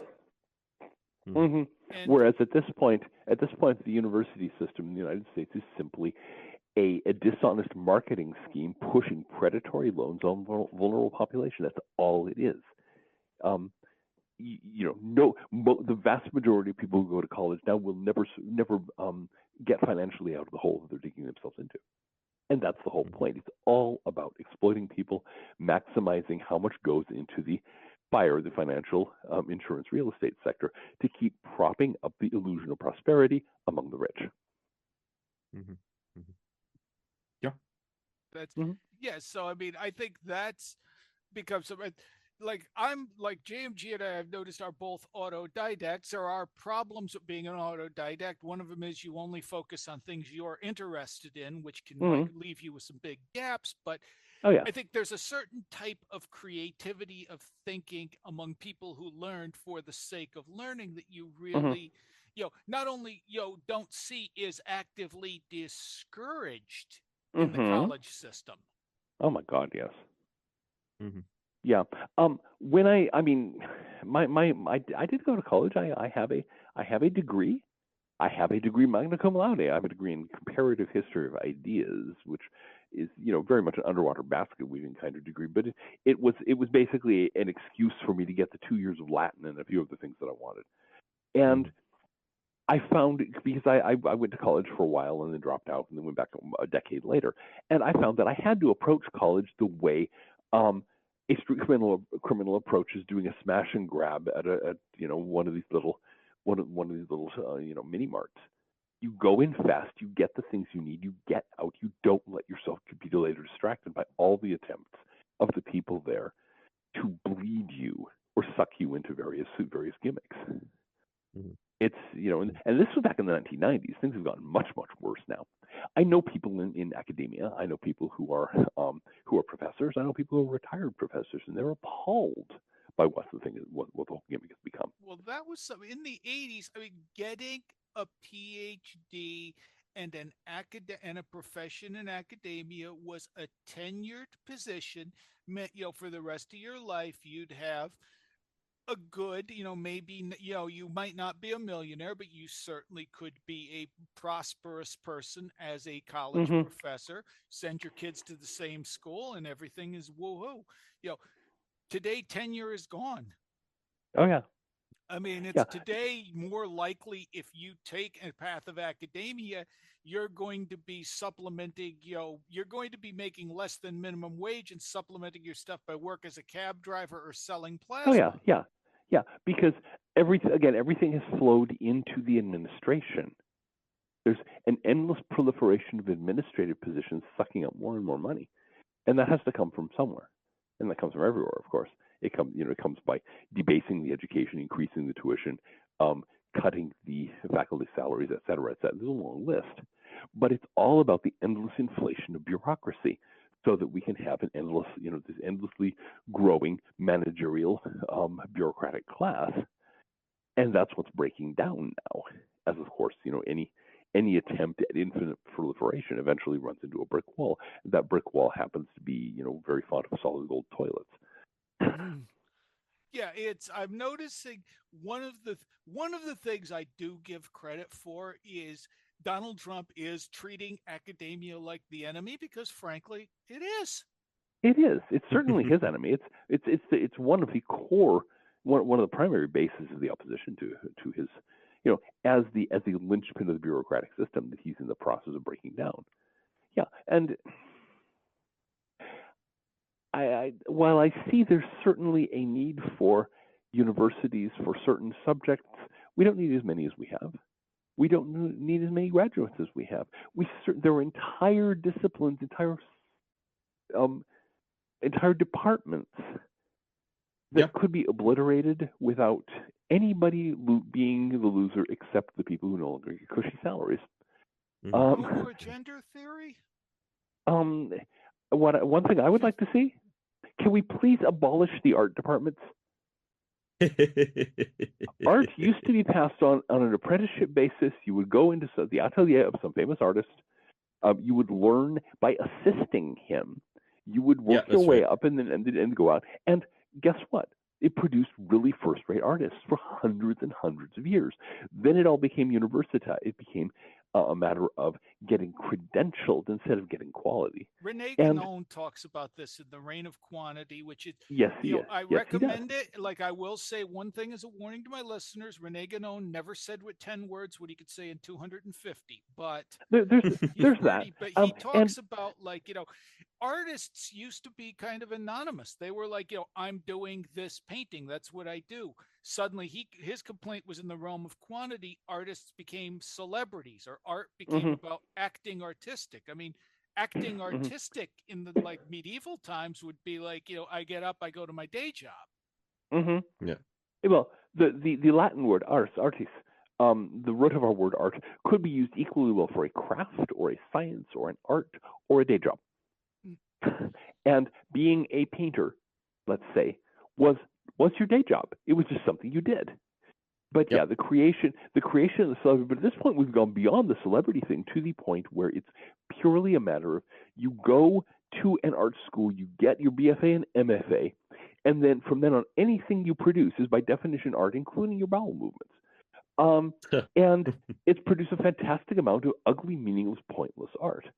And so if we were to eliminate the art departments and say, no, we're going to let people who can actually paint, we're just going to leave the field open so they can set up ateliers in the old school. There are actually some of them that have come into existence recently, doing genuine art, not just bowel movements under glass or what have you, and they're doing quite well. And so I think that's one thing that would go. And can we please abolish the National Endowment of the Arts, which is just a slush fund, propping up well-connected mediocrities. There's a lot of things that the world would still be much better if these university departments. I mean, gender studies. We've studied gender. Okay, that's fine. Now we can go on and do something more useful. And so many of the other things. I mean, there are entire fields of scholarship where there's basically nothing left to study. No. I mean, because it's all been done. Yeah. There are whole fields of history. There are whole fields of just where every possible dissertation topic got done a very long time ago. Oh yeah. And and that's okay. That's great. let's draw a line under it and say, okay, we now know as much as we can know about this subject. Now let's go. We need to train more electricians and plumbers, please. Yeah. Yeah, because a plumber or an electrician is not really somebody, it's good they have the credentials, but I mean, you don't it's not something you can really pick up on your own. No. You need to apprentice. Do you know that doctors and lawyers used to train by apprenticeship? Yeah, I mean we'd be actually much better off if let's skip this whole 4 years of medical school thing, and you start working with a doctor for 4 years. Mm-hmm.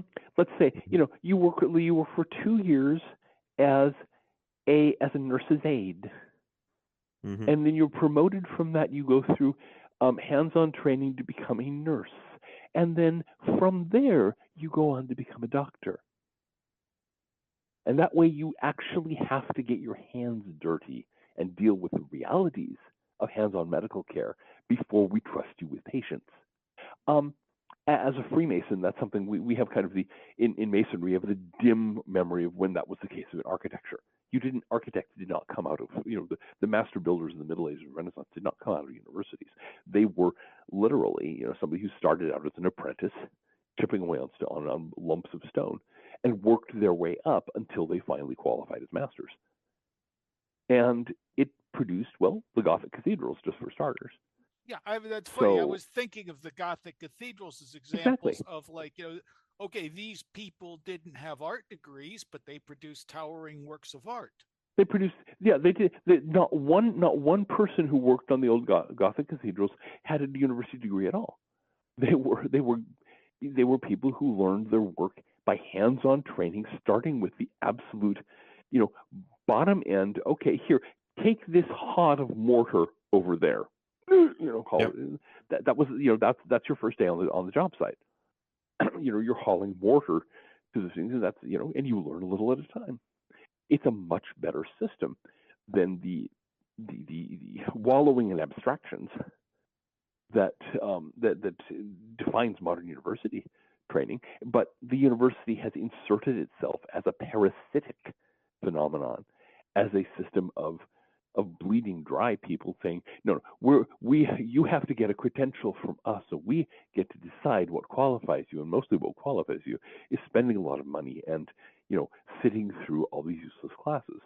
We had one, I want to say it was Harvard Law School, but I'm not sure. It was an Ivy League law school where the students rebelled. They didn't want to argue for, racist points or classist points or pro-Trump points because, why would you want to train somebody to defend those ideas? Because, of course. Well, because your job, do you honestly think everybody you represent as a client is going to be innocent? Do you really you're going to be, your job, based on the old standards of trial by combat, your job is to give your client the best defense you can give.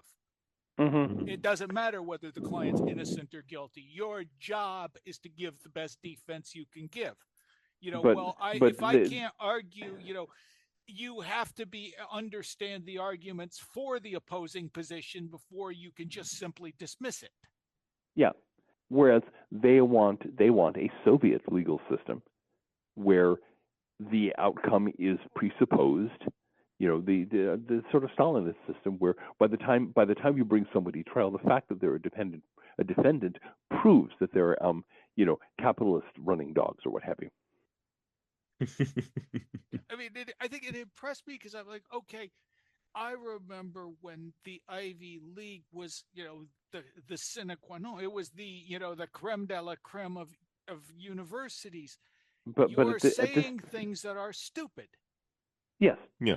And one of the things, the Ivy Leagues these days have become so fixated on a sterile academicism, so fixated on ideology that, they're mostly stupid. You do not get a meaningful education there.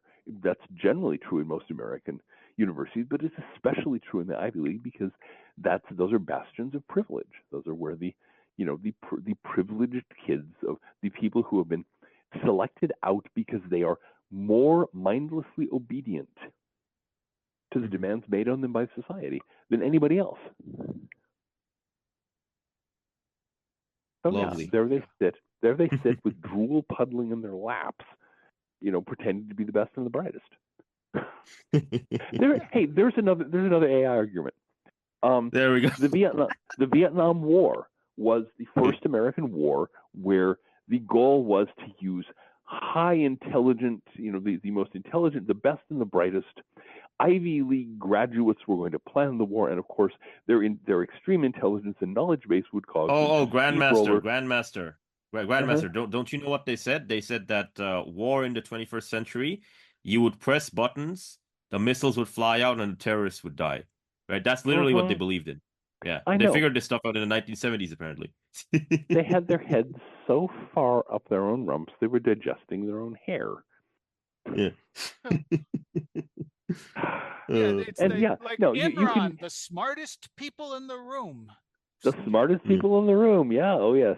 Which was the outfit in 1998 that had they had I forget how many Nobel laureates on staff, and they were another smartest people in the room. They claimed that their business model could not fail in the lifetime of this universe with 3 more following it. And of course, they lasted, I think, 8 years before them going catastrophically bankrupt. Yeah. Forget the name of the company, though. It's there have been so many examples of really, really bad economic management by people who insisted they were the smartest folks in the room. If I were better at satire, I would write a satiric story about, AI as though AI was actually intelligent and too intelligent, super intelligent, and therefore made the stupidest possible decisions. Long-term capital management. Yes, LTCM. That's the one. Yes. Oh dear. 1998 bankruptcy. Capital management. That's the one. Where they had not hedged against the possibility of a Russian default, which many people had been talking about. They had completely left it unhedged.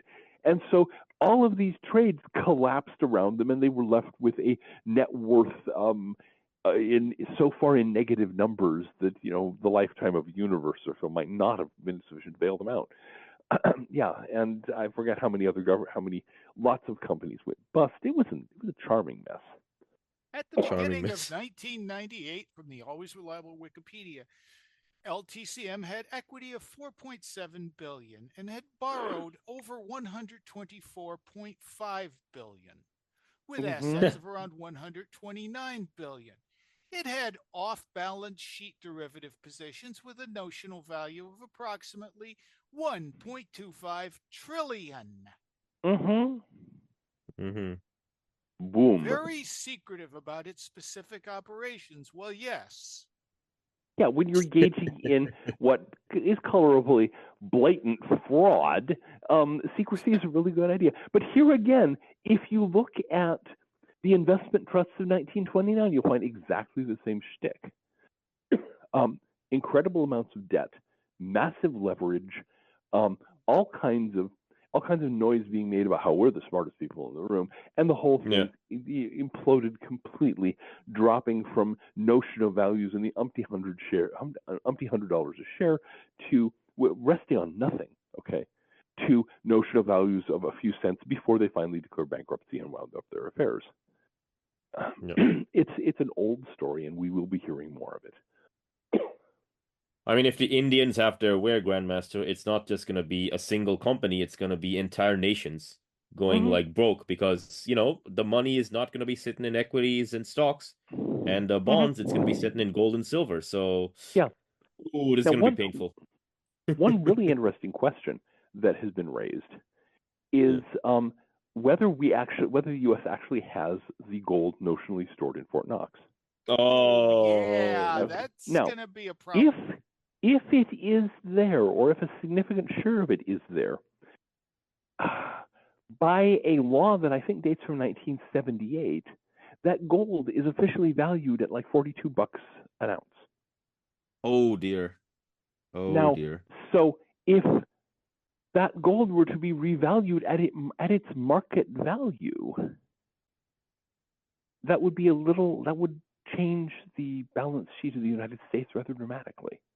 And has been suggested in some circles, this is, if you will excuse the expression, the trump card that our current administration has in mind.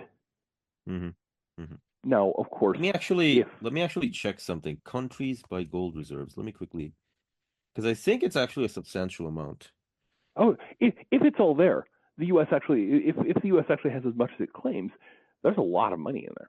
Or there's a lot. That's a big if right there, though. Yeah. Yeah, so. I know, and that's going to be a problem if we don't have that money. That's going to be. We said this in a recent Twitter Spaces with a monetary historian, Calvin Froedge. It's like right now, the U.S. dollar is backed by, and I quote, the full faith and credit of the United States government. We ain't got a lot of credit, and people are losing faith. Exactly. And when they find out, all that stuff that was in Fort Knox, it ain't going to get better. Bricks. It's actually bricks with gold spray paint. Yeah. Well, we just don't know. We literally don't know what's been going on. So the official number. So I'm going to the Gold Council, World Gold Council. The official number for the United States of America in Q2, so Q2 of 2025, is as follows: 8,133.46 metric tons of gold in reserve. Right. The second is the second is Germany at 3,350. But let's just say I'm very skeptical they're going to hold on to that when they go broke. So there you go. Exactly. But the question is, if even a fairly substantial share of that gold is still in Fort Knox, the possibility of revaluing it from $42 an ounce or whatever it actually is, it's somewhere right around there, to its current market value, well above $4,000 an ounce. That could put some interesting shockwaves into things, and it may be that's kind of the ace in the hole when the dollar goes bust. One of something that what Roosevelt did, kind of in reverse in 1933, in effect issue a new currency, but in this case have it backed by Fort Knox. And do whatever if the United States were to default on its overseas loans, and do various other technical defaults to arrange. It could be worked out, but it could be worked out, but it would basically still be like a big deleveraging, right? So it's like, we're gonna peg this thing to gold, but hey guys, all these carry trades that you did with the Japanese yen and all these other things, you got to unravel those, right? It's catastrophic deleveraging, and and especially if we then start that, because once you have a new currency, I'm thinking of what happened to the French currency after the Second World War, when they established the new franc at that point after 1945. Anyone who came in with stacks of money to exchange them for the new francs had to justify that they had where they got them, and so there were a lot of people who were burning huge stacks of 1,000-franc bills. Yeah. Like Alistair MacLeod, who's also a monetary historian. The point he makes is, in the last 6,000 years, gold and silver have, in all human societies, not all, but most of them, they have functioned as final settlement. So if you do settlement with paper, that's not considered final settlement. But if you do settlement with gold and silver, people are like, okay, now the payment makes sense, right? But the American holdings of 8,000 something tons, that's 77-80% of their total Forex holdings, according to this table, right? The Chinese holdings, on the other hand, and I don't believe this number, I think they have more gold than this, but the Chinese holdings is 2,300 metric tons, and that's only about 7% of their total Forex holdings, right? Which, if they wanted to buy more, let's say they wanted to 10x that number, right? They could easily get to over 20,000. Right, well, so America would be 8,000. It would be okay, China's gonna buy up all the gold from Switzerland, Germany, France, and these other guys. Why? Because hey guys, you're fucking broke, right? You can dump the gold into Shanghai, right, and we'll save you. Or we can do this the hard way, right? And so they can get up to 20,000, right? And the reason they can get up to 20,000 is because the yuan, the RMB, is not really an international currency, right? No. It's not being used for like stocks and like bonds and this other stuff. So like, what do you do with it? And like, one of my friends was like, okay, well, you just buy gold and silver with it. Just buy it up, buy it all up from the rest of the world. And that's one real possibility. I honestly think one of the reasons that gold and silver have gone to such crazy price levels is that governments are surreptitiously stockpiling as much as they can get. It has been suggested, however, that one of the other reasons is that there have been claims for decades now that the U.S. government and some other governments having been engaged in a systematic process of keeping the price of gold down, and that for a variety of reasons, and that the claim is that one of the reasons that the price of gold is soaring is the United States has now stopped playing that game. This is being talked about by the people who are talking about the possible revaluing of the gold in Fort Knox, because in point of fact, if you were to, what better way to, rebalance the United States asset position than let gold rise to its natural level of, say, $10,000 an ounce, and then revalue Fort Knox at that level, then issue a gold-backed currency. I suspect it's being held back for emergency use if this is in fact in. Gold is like like when gold is going up in price, right? It's an emergency use, not in just that sense, but also because like a friend of mine who's into this stuff, he was saying that look, gold is not going up in value because the Indians and the Chinese decided to buy a bunch of jewelry, right? It's going up in value because the denominator is failing.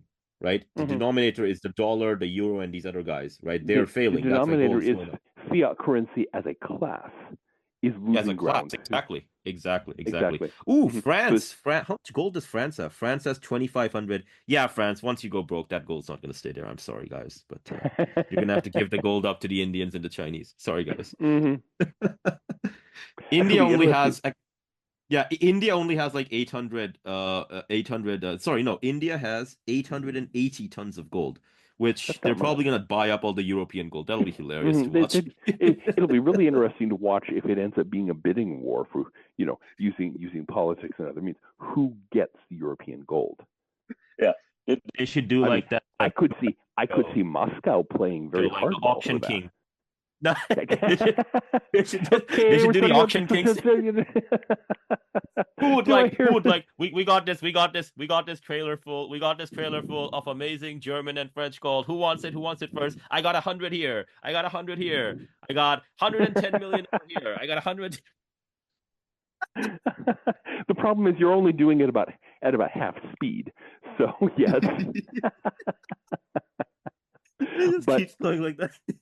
I imagine that a lot of what when the bidding does begin, a lot of it is going to be not monetary but political in nature. Yeah, exactly. We're moving into wild times. Well, we're in wild times, but they're going to get wilder. Yeah. Did you remember what was it called? Did you remember about the early 2000s when like all these manhole covers all across these big European cities were getting stolen? Yes. Oh, yes, I remember that. Okay, so the reason it was happening, and people figured this out like 10 years, 20 years later, is that China was going through a commodity super cycle.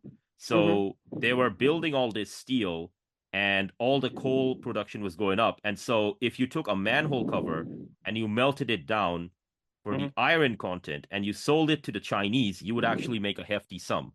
Right? And so the reason I bring that up is because you might eventually get to a point where, okay, the French government, every 1 month the guy resigns. Well, I mean, what happened recently? Like the Louvre Museum, the crown jewels of France were stolen in like under 5 minutes by a dude using like a crane truck, right? So it could just be the case that people just steal the gold and silver, they melt it down, and they just sell it to the Indians and the Chinese. They just sell it on the open market, and India and China ends up with a large share of it. There will be in some countries that will certainly happen. Yeah. I mean, when public order collapses in France, for example, as it very well may, it's just everything may get looted. I just hope they leave the paintings alone. I don't think they're going to be left alone, though. Yeah, I mean, the Louvre Museum got broken into in 5 minutes, so it's probably going to get broken into again. Yeah, no, it's. Oh dear. So yeah, they're gonna be like, like what did you call it, Sir Kenaz? They're gonna be looting the place and selling everything that's not nailed down to the floor. Yeah, I mean that was what like had happened with the conversation with the guy who was explaining, it would be great if Russia and America made a deal together. It's like, last time we made a deal with Gorbachev, it ended with us taking everything that wasn't nailed down. I assume if you see a collapse of the American economy, they're going to come and return the favor. Oh, yes. They'll try to. I mean, America's play, like in that situation, America's play is to like deflect. America's like, hey man, just go and steal the European stuff. Like that's easier to steal. That'll be the play over there. It is, and the United States is that way. Steal the French gold. the United States has many virtues and many vices, and one of actually a combination of the two is we have some of the world's best wheeler dealers and con artists. It's part of our culture. It's why our elections It's why our elections are never honest, because everyone's trying to figure out, okay, how can I spin this the way I want? So votes get bought and sold, elections get bought and sold, offices get bought and sold. That's the American character. And so, my guess is that if the United States suffers a political collapse and the Russians try to come in and they're going to find themselves losing their shirts to wildly corrupt American wheeler dealers and con artists who run rings around them, because we're good at that. They'll probably just like leave and say, no, these people are crazy. These people are crazy. Don't go there.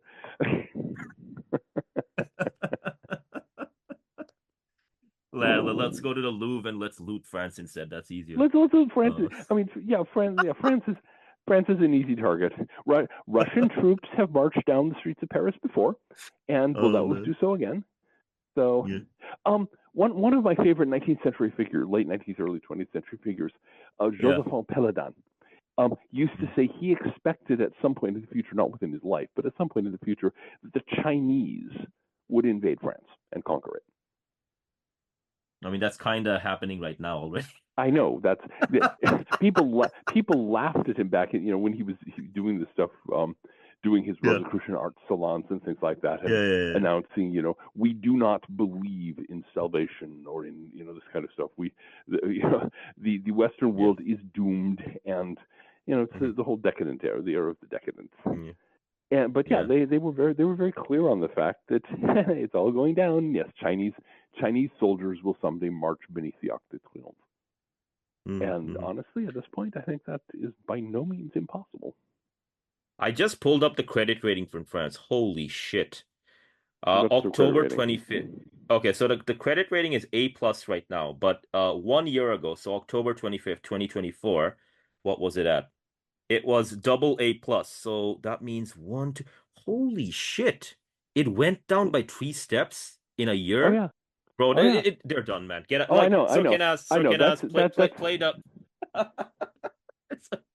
Every time the credit rating goes down, Grandmaster. It was at this moment that he knew he fucked up. Yeah, I mean, 3. That's for a an A-list country dropping like that. Yeah, I mean, that's It also makes me wonder if that's how you're rating France. What is the real rating of France? That's the public rating. Yeah. So France dropped from AA+ all the way to A+. So after AA+, you have AA, AA-, and then A+. So it dropped 3 steps in like a year. If you guys want to know what all of that means, 3 more, and it's no longer investment grade. Basically, like if you have these credit agencies, Moody's, Standard, Fitch, right? So you've got the highest rating, which is AAA, and then it keeps going down. If you go to like triple B minus, you're still like in lower medium grade, right? Once you go below that, let's say you go to double B plus, then you become non-investment grade speculative. So just to give you gents what that means. Okay, so let's say Nigeria. You're basically no. I'm gonna give you a number. You'll understand what I'm talking about. Okay, so from AAA to AA minus, long run benchmark rate is 0.1%. From A plus, which France is in right now, it's 0.25%. So an increase of 0.15%. Again, affects everything, the interest rate, right? And from there, okay, so it becomes 1% once you get to triple B plus. Okay, gentlemen, after triple B minus, from 1%, what does it increase to? What does it increase to? Several percent. 7.5%. At which point their debt becomes unaffordable. That's the long-term debt. Yeah, that's the long-term debt. The short-term debt goes from 3% to 12.4%. I mean, if you're at 12.4%, man, you're paying the same interest rate Bangladesh does, right? I mean, you're completely fucked at that point. So we only need to wait for, let me see, 1, 2. Okay, so 1, 2, 3, 4, 5, 6. So if the French debt goes down by 6 more steps, which again, remember, it went down 3 steps in 1 year. So I'm gonna say 2035, so within 10 years, a couple more years, give it a few more years, right?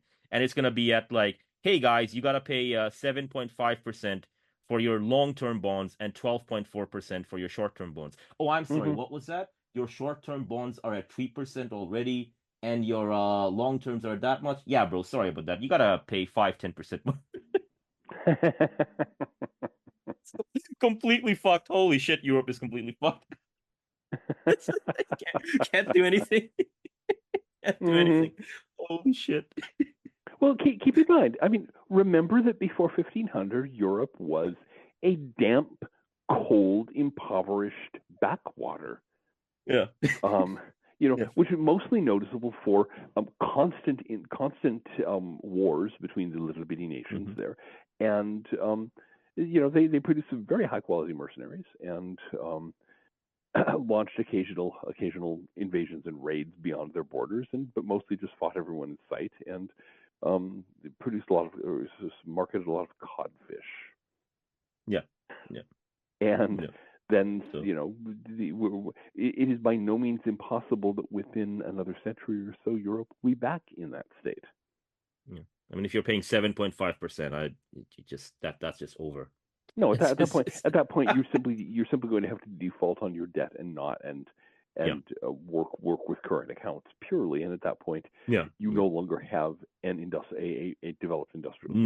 No, you don't. Like if you took all the If you're at 7.5% and you took every old person and you're like, we're just gonna harvest all your organs and sell it on the black market, you still won't be able to pay it back. That's how bad that number is. Holy shit. Exactly.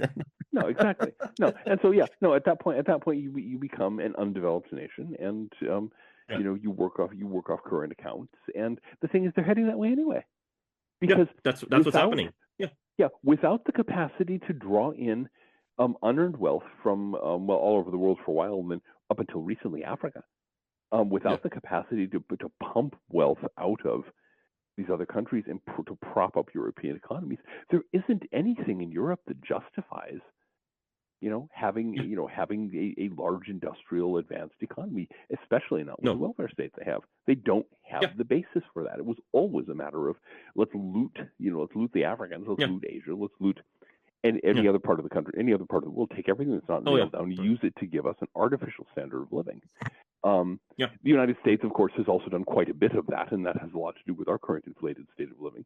But with us, it's actually fairly recent. It was really in the wake of the 1930s that we started moving into the sort of European, suck the rest of the world dry model, and so the transition back to a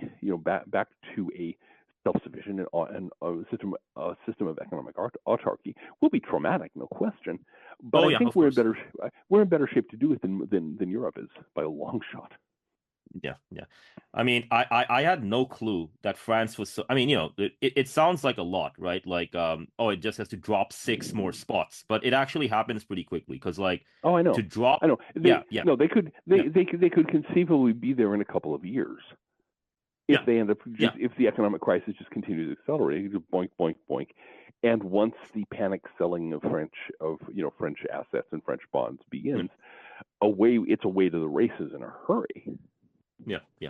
And so France goes. One I just heard recently was there's been a recalculation. It turns out hedge funds may own like over 8 trillion in U.S. securities.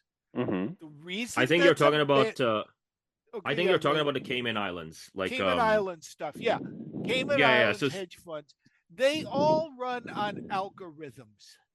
Of course they do. Once the crash hits a certain point, AI, Sir Kenneth, AI superintelligence. There you go. What I mean is we could wind up seeing the U.S. markets spiral out of a place we never even knew was holding securities. Oh, yeah. The thing is, I am fairly sure, I don't have solid evidence for this, but I'm fairly sure for a variety of secondary reasons that the U.S. has been engaging in Enron financing, is parking its debt in various off-book subsidiaries to try to prop up the U.S. debt market. If things ever get genuinely out of control, U.S. debt is going to lose its value in a hurry. Yeah. The official number last year was in the Cayman Islands and these islands, there's about $400 billion of American treasuries. Mm-hmm. The actual number that they gave the estimate for just about 1 or 2 weeks ago is 1.8 trillion. So, hooray, guys! I'm sure it's much more than that. It's much more than that. But the issue is that this is all like dollar carry trade, right? Yeah. So there's a lot of complications, but to keep it as simple as possible, if you're doing the dollar carry trade with the dollar yen pair or all these other things, like the basis trade, you can have like a starting capital of $10,000 of quote unquote real paper money, but you might have a position that's like several $1 million big, right? So we were talking about the deleveraging. That's what you're talking about. You're talking about deleveraging all of that. There's a fantastic amount of totally imaginary money in derivative positions and all these other hyper leveraged things. As that, again, this is the Great Crash 1929. Galbraith gives a very good discussion of how leveraging works, how deleveraging works, and how it's really addictive on the way up, and it's doom on a plate on the way down. Yeah, and as you go down as you go down the pyramid, which is Exeter's pyramid, right? I have $1 trillion sitting in gold and $1 trillion in silver. Well, my friend, that means that if it's not in derivatives and these other things, then you can't expand your money like that. Because again, if the higher up it is, the more liquid it is, right? Exactly. And so the lower down it is, it just sits around. And so if it's not flowing around everywhere, like Grandmaster, you're talking about all the arts departments and all these, they're not going to get the money. They'll literally be broke. Get the money. Exactly. They'll literally be broke. Exactly. Yeah. No. One of the things I think that the Trump administration may have in mind is once the great financial crisis hits, once the U.S. has to default on that $38 trillion of officially admitted debt, and and actually live within its means, the arts departments are going to be shut down. The college loan program is going to be shut down. A vast number of other things are going to be shut down. Admittedly, stopping payment of interest on debt is going to free up a certain amount of income. But generally speaking, there's going to be an enormous amount of government that the U.S. that the Republicans want to see gotten rid of can be gotten rid of at that point. It can just be deleted because, sorry, we don't have the money anymore. It doesn't exist. Mm-hmm. Yeah. And people are not taking it seriously. It's entirely possible people are not Trump taking has it this in seriously. mind. No, there's I think it was Lenin who said there are decades when nothing happens and there are days when decades happen. And so I think we've been here in the United States, we have been, I think, misled by the very slow pace of change, and also by the fact that we've had so many presidents, so many politicians who have, come in with the whole hopey changey business, and then change as little as possible, and did their best to eliminate as much hope as possible. People are not used to the fact that things really can change in a hurry. Yeah. Well, I mean, it'll be interesting to see because it's going to happen. once the catabolic collapse starts, it's kind of like, okay, Well, it's well, you already smell here. something smoldering for a Yeah. while. Then Mm-hmm. all of a sudden a fire breaks out. Then all of a sudden the fire's on 2 floors. Well, Then we're all of a in sudden the the building's on fire.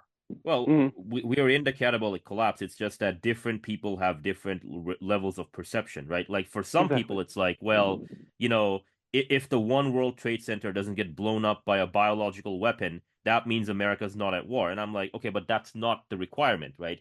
You can be at Mm-hmm. war, and it can be like people have different perceptions of like Mm-hmm. exponential trends, right? Mm-hmm. Exponential trends Yeah, at the yeah. very beginning, they're very small, and then they compound and they compound, right?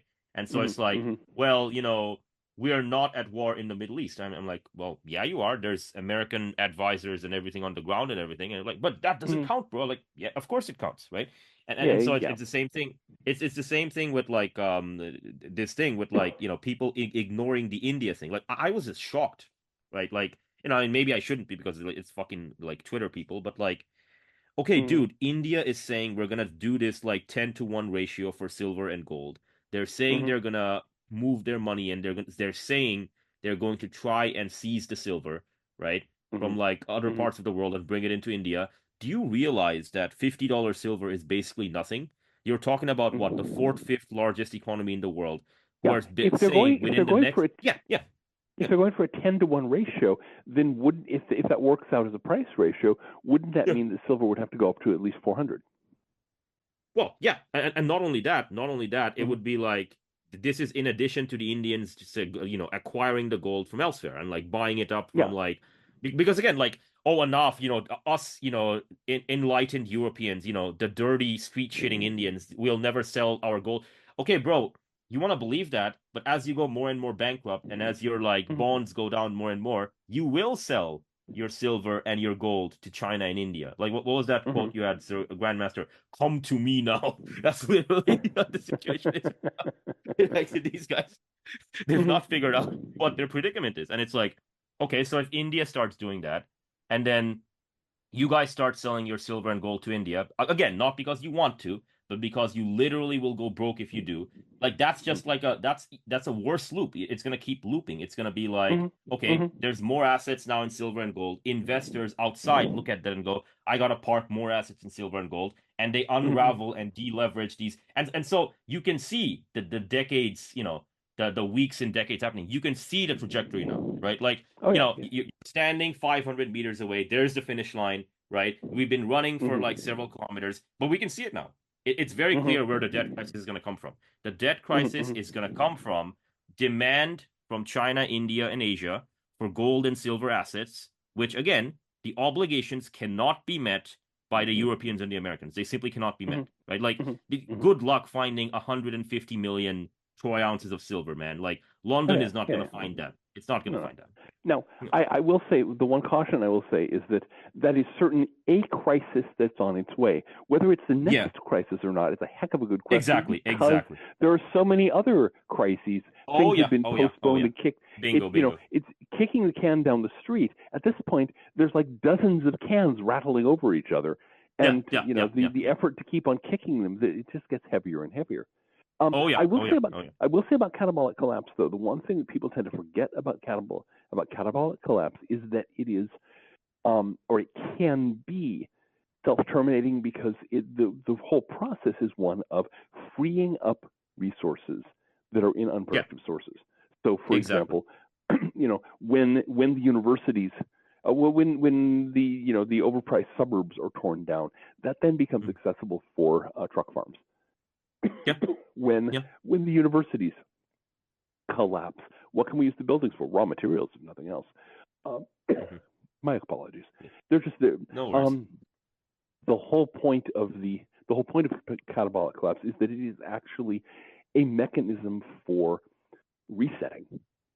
Yeah, to make better use of, and what we have right now here in the United States, certainly we have this gargantuan class of people who make no contribution to anything but their own pocketbooks, and we have this bureaucratic managerial class is incredibly overinflated. They are very clearly the next thing on the chopping block, and the money and resources that are now going to prop up gargantuan bureaucracies, those are being as that gets freed up, That's going to allow certain other possibilities, possibly, a small degree of, some degree of rebuilding of manufacturing, some degree of rebuilding of some of the other things, some of our other infrastructure that needs to be repaired. And so we'll see how it goes.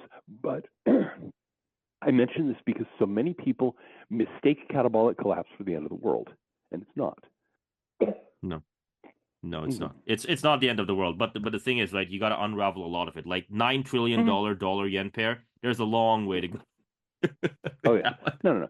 That can, I mean, and all that stuff. No, there are going to be colossal bankruptcies. There are going to be, entire armies of financial flux will be ruined once forever. There are institutions that will collapse like punctured pumpkins. It's going to be if it happens in a hurry, and it may well, it's going to be a spectacle. The question that I have, and I do not have an answer for this now, is how much of this will actually affect ordinary people. Because what we've seen over the last 50 years or so is the development of this notional pseudo economy of imaginary money, of derivatives and illiquid assets set at arbitrary values and all this kind of stuff that has produced this world of multi-billionaires who actually have less capacity to command real wealth than, say, a millionaire did in the 1920s. And there's we've inflated this huge, this huge mass. Now, if that suddenly goes away, it's going to be a shock. It's going to rattle cages. My question, and again, I don't have an answer for this, is how much effect will it actually have on your common or garden variety working class family? Well, we saw a sneak peek of it. Yeah. I mean, we saw a sneak peek of it in Greece. Like in Greece, initially it didn't affect that much, but then in the ensuing years, you had small businesses go bust. You had wages. Once the Greek government was forced by the EU to make the banks good at everyone else's expense, everything started going bust in a hurry. That's it. So the question is, under current situations, do we get one more attempt to keep the banks afloat at the expense of everyone else, or does it become necessary to simply say, pull the plug on it? And in that case, it's going to be traumatic, but we'll see, 80% of the population may be largely unaffected. Well, the issue there is that the French economy, in nominal terms, I know these numbers are fake, but in nominal terms, it's $3.3 trillion, right? The Greek economy, the Greek economy in 2010, 2011, when Greece went bankrupt, was like 100 billion or whatever. Like, this is literally Humpty Dumpty sat on a wall. Humpty Dumpty had a great fall. All the king's horses, all the king's men couldn't put Humpty back together again. There's just like if the IMF, if you told the IMF France is gonna go bankrupt tomorrow, and all of the IMF Humpty Dumpty people ran up to France and tried to save it, they could not save France. The number is simply too big. Yeah, they couldn't do it, basically. No, and there again, the average ordinary French citizen doesn't live that much better than the average ordinary Greek citizen. So a huge percentage of that trillion value of the economy is funny money. Is fake wealth that's been churned out by the fake wealth production thing. How much change? It's obviously it's going to cause great trauma for the wealthy, but how much change will actually happen to an ordinary family in Toulouse? I'm not sure. Well, if you live in Toulouse and you work in like wine and these other things, right? Like obviously you'll be unemployed. You'll be in deep trouble. But if you live in Toulouse and you work in something that actually produces goods and services that people use, you work in a small cheese factory, producing ordinary cheese for people to. You'd have to basically do like you'd have to basically call up your neighbor and be like, yeah, man, we're both bust and bankrupt, so we gotta have to do some kind of quasi barter arrangement, at least for a few years, right? Which basically the Russians did during the 1990s. It's just like, So he's like riding around in the subway, and you just ask him, okay, did you get paid? And he's like, no, I've not been paid in like 7 years. but I do it because like I drive around these many people and then they give me stuff in like barter or whatever, right? So the French would have to do something like that, basically. Exactly. And it has not been it's I think just on the edge of living memory because they had to do that during and immediately after the Second World War. Yeah. Okay. But when the Vichy currency collapsed, the Vichy currency was worth very, very little. In the latter part of the war, everyone just did end runs around it, and it took a while for things to get set up again. So it's pretty much just on the edge of living memory at this point. I think they'll be able to do that, but we'll see. Yeah. I am going to have to wind it. Yeah, go ahead. No, I was just going to say that it's going to be interesting because the scope and scale is just so much bigger than Greece. So there's a lot of like factors that are going to happen that we haven't like kind of like analyzed fully because like it's just going to be unique in that sense. Yeah. And if it sets off a more general contagion as it may, then Katie, bar the door. Okay. I'm actually going to have to wind this up a little sooner than I otherwise would. So, no worries. No, it's always a pleasure to have you. I'm sure you'll be back on again soon. I have that in mind. Oh, nice. Good. Probably when we have you on next time, Grandmaster, all our predictions will be wrong, and France will be doing amazing, and it'll be Britain that falls first. Actually, I've had this feeling that it's going to be like Liechtenstein that falls. That's going to cause the whole global economy to collapse. That tiny guy. Just because that tiny little country has been being used as a stash point for I don't know what kind of bizarre. It's like the state where I live, Rhode Island, the smallest state in the Union, one of the most corrupt. And well, actually, Rhode Island has certain advantages because Rhode Island has been corrupt for so long that the local politicians know the first people you have to bribe are your own constituents. My wife graduated from Brown, and we live in New Jersey. She's told me that the Rhode Island corruption is worse than the New Jersey corruption. Oh yeah. And if you know New Jersey, that's actually. I know. No. Rhode Island. And the thing that makes Rhode Island corruption so colorful is that everyone's in on it. Everyone's perfectly, as long as the potholes get fixed, as long as the local machine provides people with jobs and things like that, nobody argues, because that's just the way things have been done in Rhode Island since colonial times. It's colorful here, but I wonder about Liechtenstein or Luxembourg. What is going on? What is propping up these tiny little countries? Why not Switzerland? Why not the Swiss collapse? Yeah. Switzerland's too obvious. And it's not fun enough, basically. Yeah, it's just too dull. But no, it's just Luxembourg. It turns out to be the linchpin of this vast, multi-quadrillion-dollar ocean of financial fraud, and then its economy collapses, and pretty soon, financiers around the world are throwing themselves off 50-story windows. They're already doing that with the crypto collapse, the flash crash that happened with Bitcoin. Yeah, I saw that. My Tai Chi teacher, when I used to live in Oregon, wrote a piece which I will recommend to all our listeners, which is titled "Jump You Fuckers." It's a response to Wall Street. Make your own, draw your own conclusions. Yeah, fair enough. A delightful conversation as always.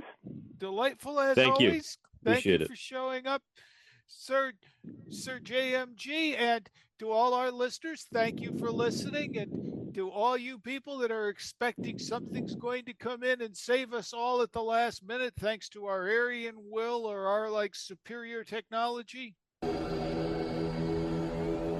Your soul is mine.